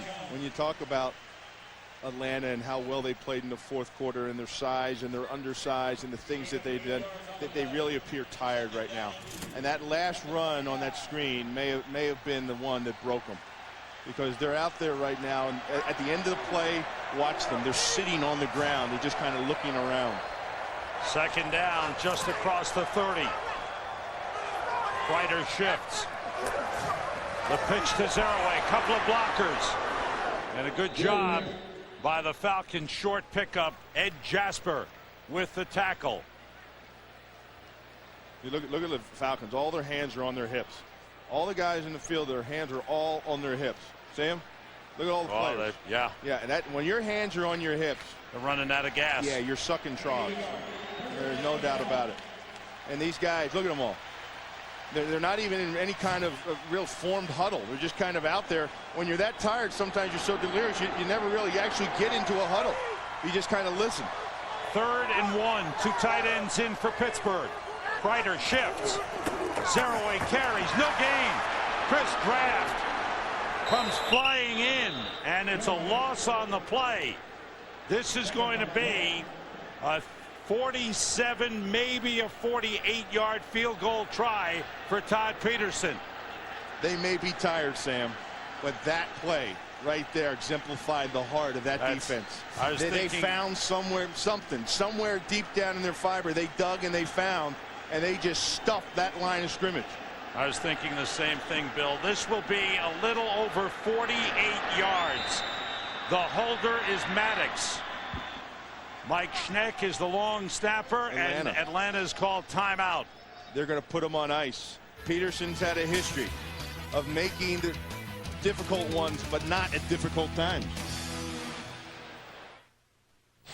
Back in Pittsburgh, getting set for a field goal try to win it by Todd Peterson of the Pittsburgh Steelers. And see this? This is the open end of the stadium, and that open end of the stadium caused a lot of problems last year for the kickers. Chris Brown had problems last year. The University of Pittsburgh kickers had problems down here when they're playing their home game, kicking into that open end of the stadium. The wind really circles hard down there, and it swirls, and today it's come in gusts. Peterson is 2 for 3 today. His longest of the season, 46 yards.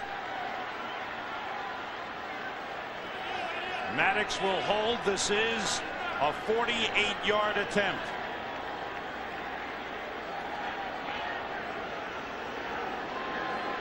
Peterson looks. Still waiting for the officials to get everybody set. They've had the okay to play. He's had way too much time to think about this. No, I don't like it. He hasn't even taken a practice step. He's trying to keep his head down and he's trying to stay focused, but he's had way too much time to think about it. All right, let's find out. Todd Peterson for the win.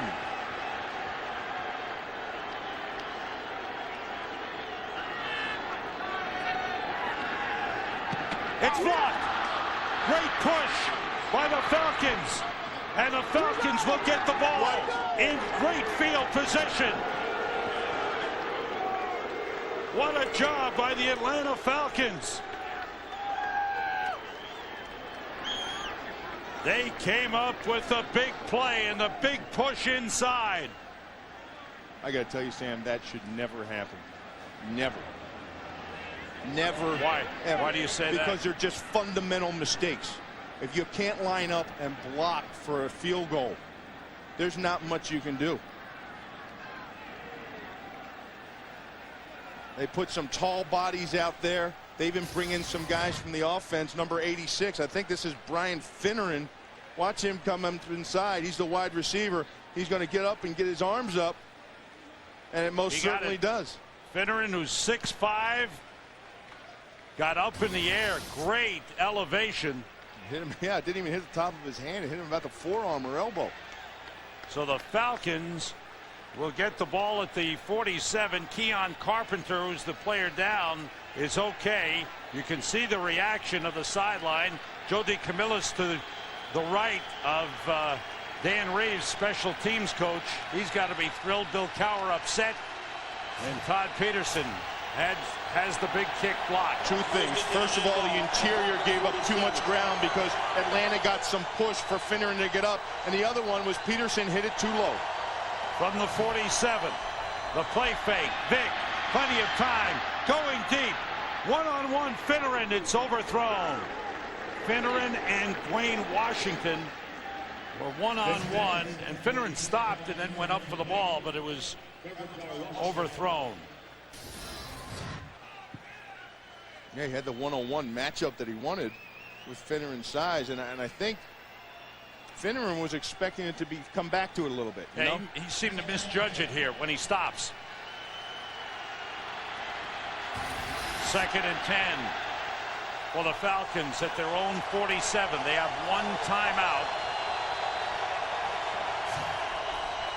Short drop, Vick in trouble. Deshae Townsend with the sack. The extra DB in there sacks Vick, 4th sack of the game, and he's hurting as he gets up slowly. The two waves of the blitz. Did you see them, Sam? He avoided the first one. He stepped away from the first one, and then they brought in Deshae Townsend to clean it all up. Watch the blitz and watch it come. Here comes the linebackers. They're up inside. Now watch Deshae Townsend. He comes from the outside. You get the initial push, and then you get the cleanup. 53, Clark Higgins takes him up underneath, and then comes Deshae Townsend. That is beautiful. Here's the big 3rd down play for Vick again. Listen to the crowd. They have to get to the Pittsburgh 43. Vick with time. Now being rushed. Steelers all over him. He throws it up for grabs, and it's incomplete. So the Steelers come up with a big defensive charge. Atlanta now 9 for 18 on 3rd downs. The one thing about Mike Vick is when he runs around so much, you can't even find holding. You have a tough time finding holding with the guys that are blocking, and a lot of times they get away with it because all eyes are on Mike Vick and what's going on. That time, Bob Whitfield had his guy locked up. You're looking at holding him. He's been doing that all game. Yeah, and it's hard to find them because all eyes are on Vick.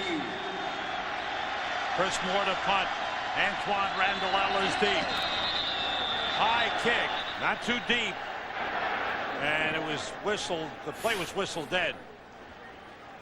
They stopped the play. Please. reset the clock to 9. What is it? I don't know. To 10:01. Okay. 10:01. 5 seconds. You've got to put 5 seconds back on the clock. It's 10:01 remaining in overtime. Sudden death overtime. I'll tell you something. Chris Moore got lucky there. No, he did. It was a short kick. Oh. Yeah, very short. That punt came down to about the 45-yard line. He needs a boomer here. Antoine Randall standing at his own 26. Moore gets plenty of time, lets it go, and it's a good one. Randall backs up to the 20. Falcons are down there, and they've got him. Outstanding coverage by the Atlanta Falcons. And it was the long snapper, Derek Rackley, who got down there and made the tackle on Antoine Randall. 47-yard punt. -3 on the return. Well, they certainly changed the field position. But now, after 2 possessions, and what I've seen is both offenses have tried to get big chunks of yardage quick, as if they're playing with the clock winding down. Right now, Pittsburgh has to go back and methodically drive downfield. Good point. They start from the 18. Zeraway. Good block from Kreider. Zeraway gets up to about the 27-yard line. Henry Jones, number 30 in its strong safety, made the tackle for Atlanta. And this Pittsburgh needs to put together one of their drives. Now, last drive, they got that big play off the screen with Hines Ward that moved them down there. But now that they're backed up and the field positions changed, just now they've got to mix and play their game. They're going to get a little run going, then you get a little play action shot going. Zeraway's over 100 yards in the game, Bill. 31 carries, 102 yards. Zeraway again, good hole. First down up across the 35-yard line. Henry Jones, the safety, had to make the tackle again. Watch these guys, the Hogs. Russ Grimm's putting it on the Hogs. The guys up front, take a look at them and take a look at the blocking. There's the push there. There's a seal there. They get up on the second level. When your offensive line get the push on the defensive lineman, then they get to the second level, you will always have big runs. First down at the 36. If they get the safety coming up inside like he is now, Sam, they're going to take their shot over the top. Straight ahead, Zeraway, nothing there. Good push by Ed Jasper, the nose tackle. Todd Peterson, who had the punt blocked, but his defense came through for him. Got him off the hook. Will he get another chance? That field goal, yeah. He hit it a little bit low, and the guys up front they gave up some push. Finneran jumped up there for the Atlanta Falcons and got the bat. This draft, number 54, has come in for Atlanta as they try to get some fresh bodies out there. 2nd and 10, Steelers. Maddox time, now he throws deep, and it's tipped and dropped. There's a flag on the play. Is it against the Falcons? Plexico Burris was downfield against Ray Buchanan. I think that it looked to me as if it was against Atlanta. It is. Yeah, and you know, they were in man-to-man coverage. Contact, defense, number 34, 5-yard penalty, automatic first down. Just a 5-yarder, not a pass interference call. Well, I think he got lucky right there. He had him tied up pretty good, and the ball was in the air. I mean, he had him tied up pretty good, and that ball was in the air. He got away. He was very lucky that he didn't give him the PI all the way down there and change the field position. Burris almost caught that off the deflection by Keon Carpenter.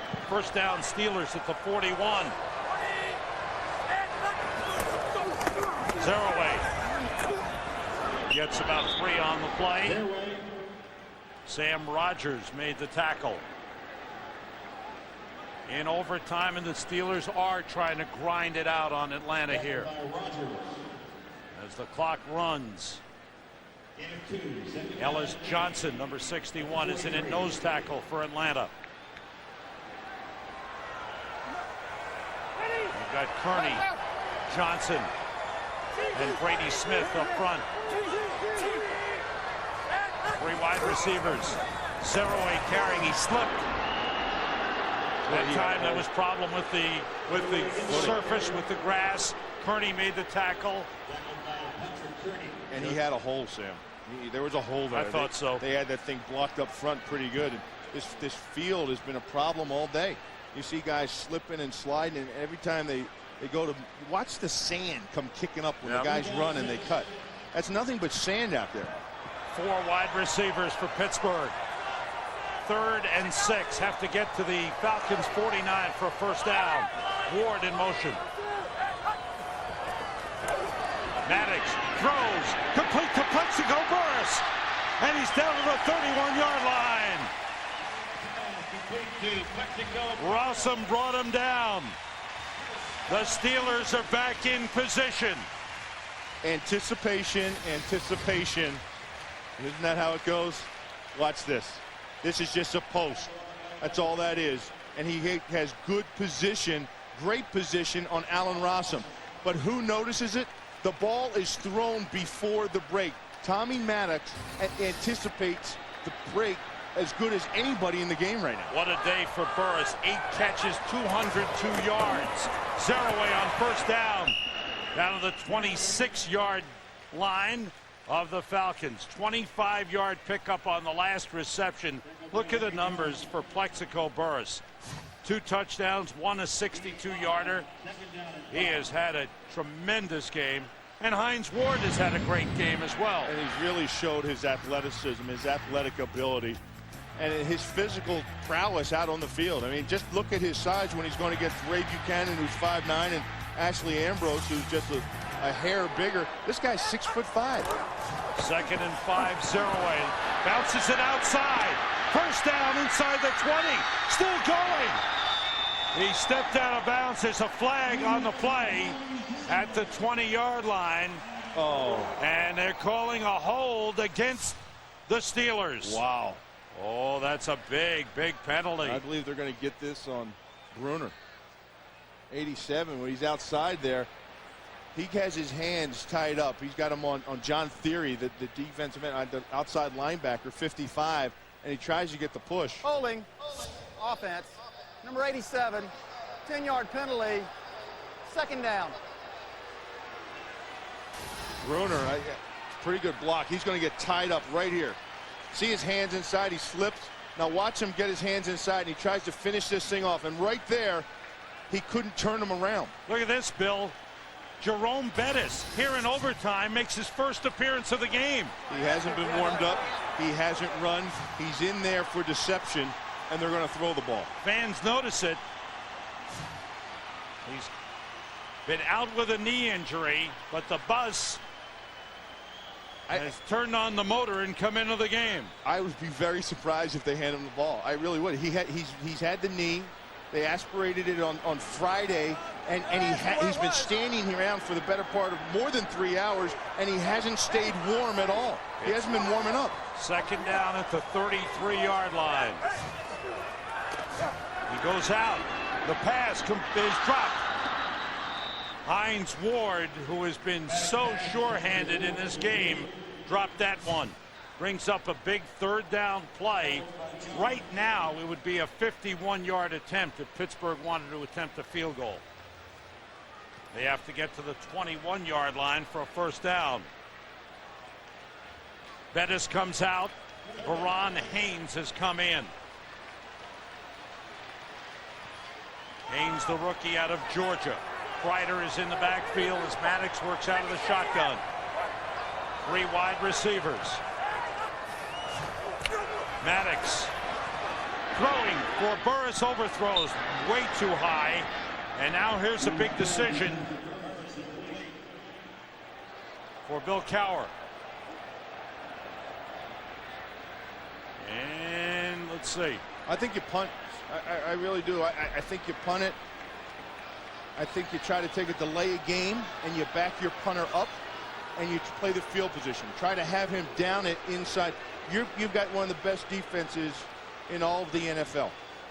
And I think you want to make them, if they're going to get it, make them earn it, and that is go the long field. I think Bill Cowher is in total agreement with you. It would be a very much too long at this point for Todd Peterson. Line drive kick for the corner. It's out of bounds. And it will be spotted at the 13-yard line. It's a heck of a job. And they moved it back, 12-yard line. The official rethought it. So now Mike Vick will try to take his team down the field.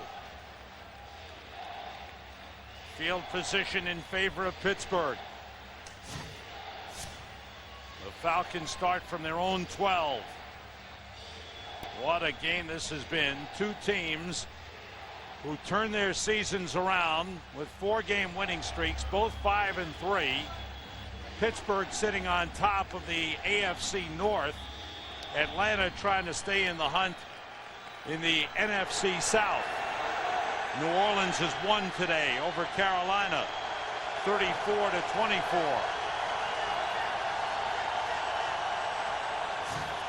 Warwick Dunn turns it upfield, spins, and picks up about 6 on the play. Nice run on first down by Warwick Dunn. Seems that on both possessions now that these guys have settled down. You know, the thrill of the overtime thing and trying to get the big chunks real quick. Now they've settled down and they're going back to what has helped them a little bit, and that's running the football. Establish a drive. Give yourself some breathing room, and then pick your shots. Warwick Dunn, 18 carries, 121 yards. The big chunk of that, a 59-yard touchdown run in the third quarter. Two tight ends in for Atlanta. The play fake. Vick rolling, heading for the first down marker. He's got a first down. Up at the 23-yard line, and he's out of bounds. Aaron Smith chased him out. You know, that's the one thing, if you've noticed, that they haven't done yet this game, is bootleg out to the right. All the bootlegs have come to the left because he's left-handed. Right. So they bootleg out the back door, and they go left-handed. This has been a change. Now we get into overtime. Now he's coming out this way. And the reason being, it's so hard for him to stop and set up his feet and turn his whole body so that he's able to throw downfield with his left hand. I was wondering if that was a broken play. 8 carries, 49 yards for Michael Vick from the 24. It's done. Gets up to about the 28-yard line. 34-34 in overtime. Lots of touchdowns in this game. Sean Jefferson for Atlanta. Plexico Burris for Pittsburgh. Hines Ward. Warwick Dunn. Plexico Burris again. Bob Christian, short run. Jeremy Tooman, the tight end. And then Michael Vick. 4 touchdowns for each team. Over 1,000 yards of offense today. Vick waiting, nobody open, and they've got him. He got rid of it. Another flag could come out. There was a receiver in the vicinity. Algie Crumpler wasn't too far. Clark Hagans had wrapped up Michael Vick. But Vick threw it in the vicinity of Algie Crumpler, and that way avoids the intentional grounding call. But here comes a big third down play for Atlanta. Steelers go on the road next week to Tennessee. Falcons are home to New Orleans. 6 defensive backs in for Pittsburgh. Falcons have to get to the 34 for a first down.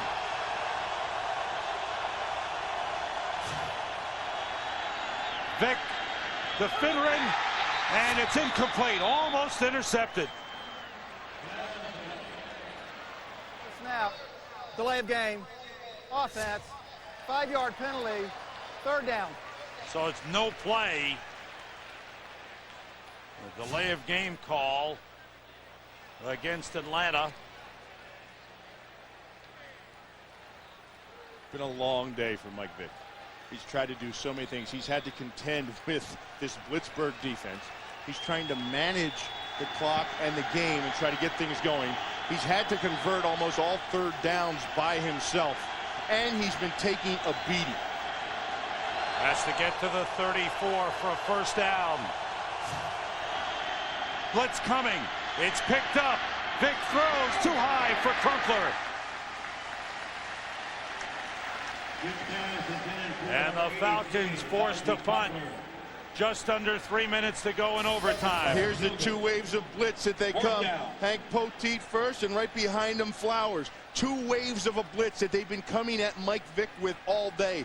That time, finally, in overtime, they've got it picked up.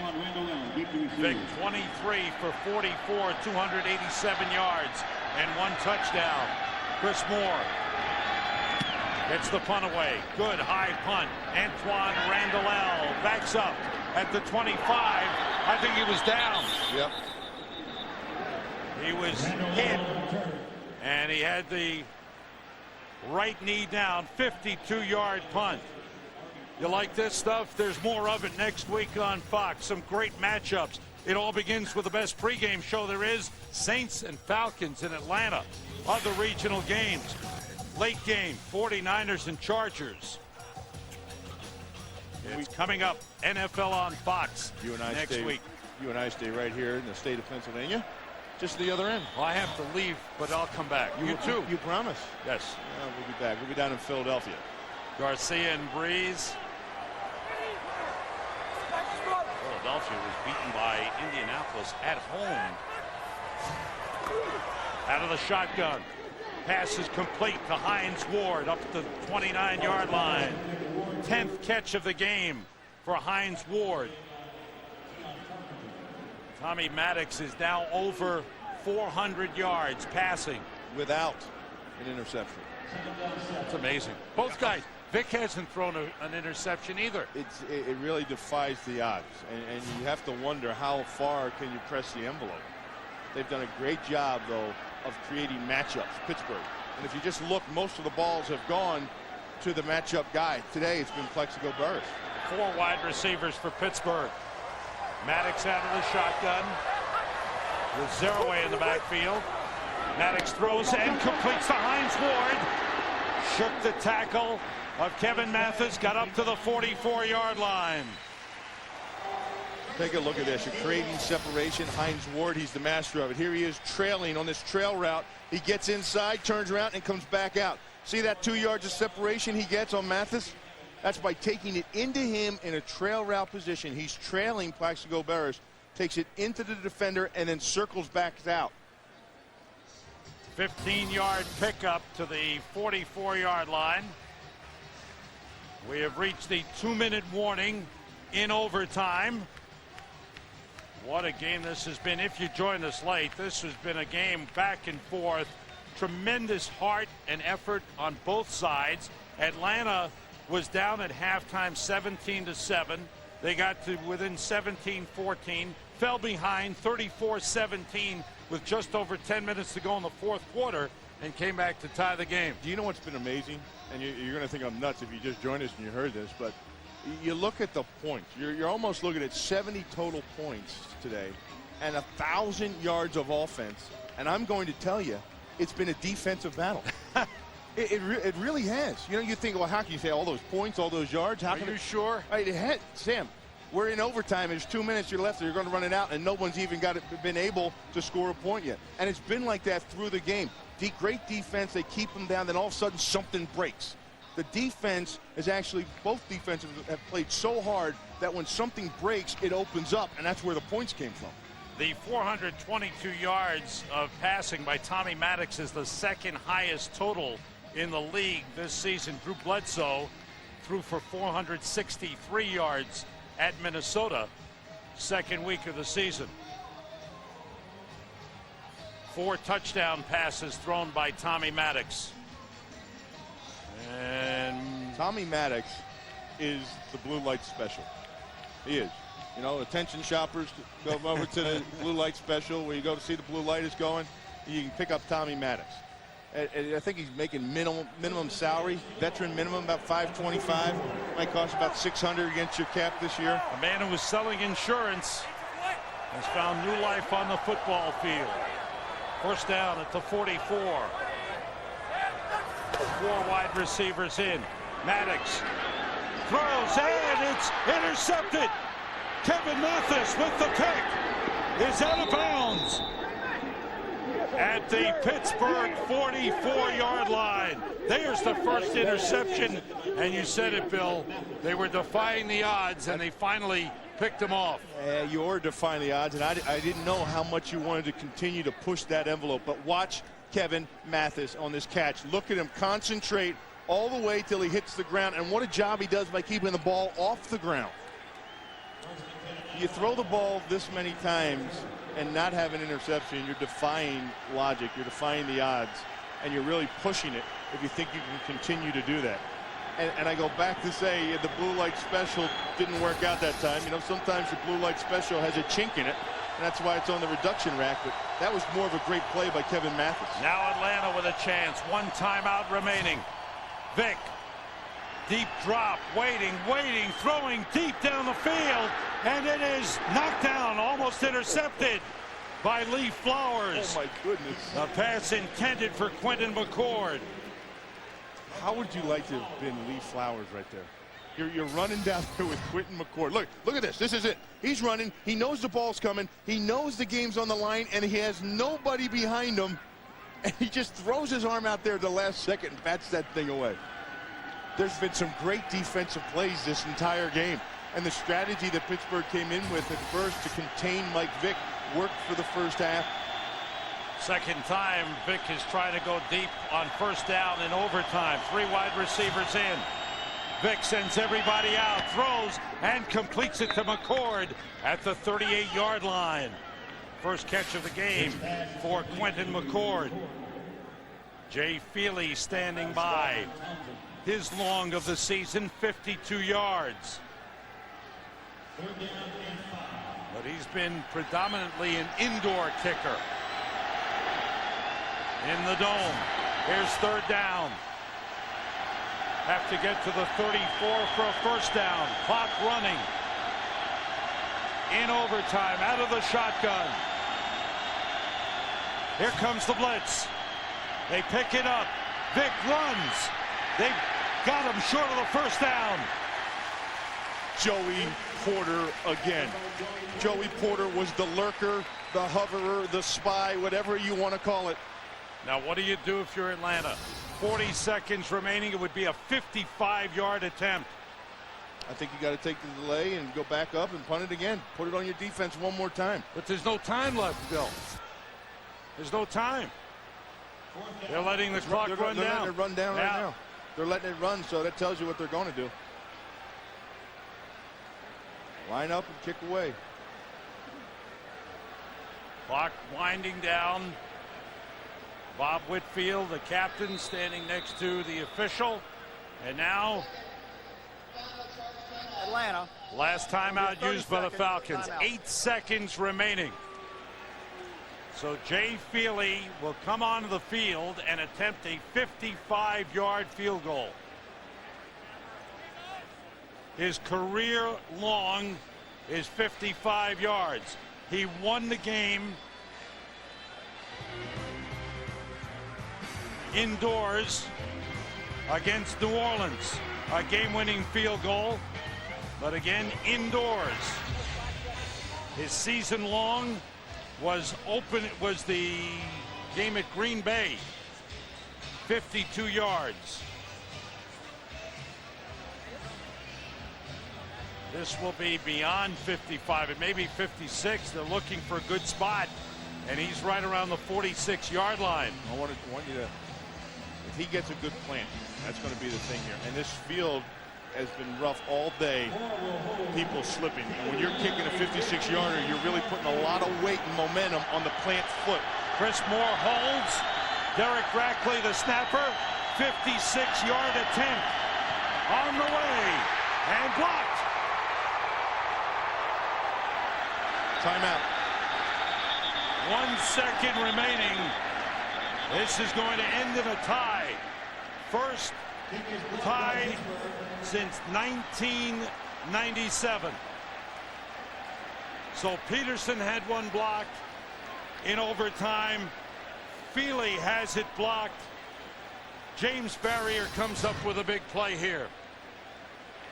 I don't think he really gets a hit on it the way he wants. That thing was hit low. The trajectory wasn't very high. 51, watch him. Here he is right there, just like Finneran was before. The last guy, he times it perfect and gets the big jump. Take a look at the plant foot. You know what? He had a good plant. He was fine, but he sure seemed to bring a lot of turf up with the kicking foot. There's time for one Hail Mary. There's 1 second on the clock. Atlanta has 5 men deep, including Brian Finneran. Maddox lets it fly all the way downfield, and it was caught. It's caught on the 1. There's no time. The game's over. Oh, my God. Plexico Burress caught it. His body was in the end zone, Sam. The ball wasn't. Oh, this is unbelievable.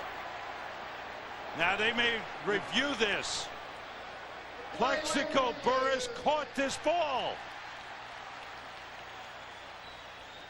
But the official said it was outside the end zone. This is going to be a day Plexico Burress will never forget. That's not in. No, his body was in, the ball wasn't. But how could the Falcons let this happen? They had 5 men deep, including Finneran, who's 6'5", to knock it down. Finneran wasn't in front of him. Finneran was behind him. Nobody was in front. They were all back in the end zone where they thought the ball was going to come down. The ball came down in front of the end zone. It was a completion, but that's the way you play that defense. They're right over top of him, and the ball never crosses the goal line. Crosses. What a way to finish. Tommy Maddox came up 1 yard short of a miracle. And the Pittsburgh Steelers and Atlanta Falcons, who came in 5-3 with 4-game winning streaks, leave with the winning streaks are over, but they're 5-3-1 now.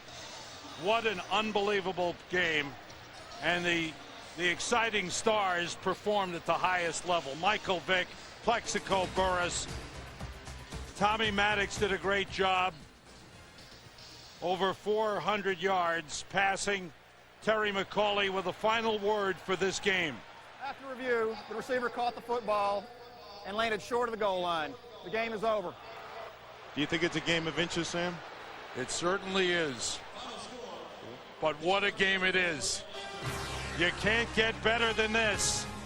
This one ends after overtime, 34-34.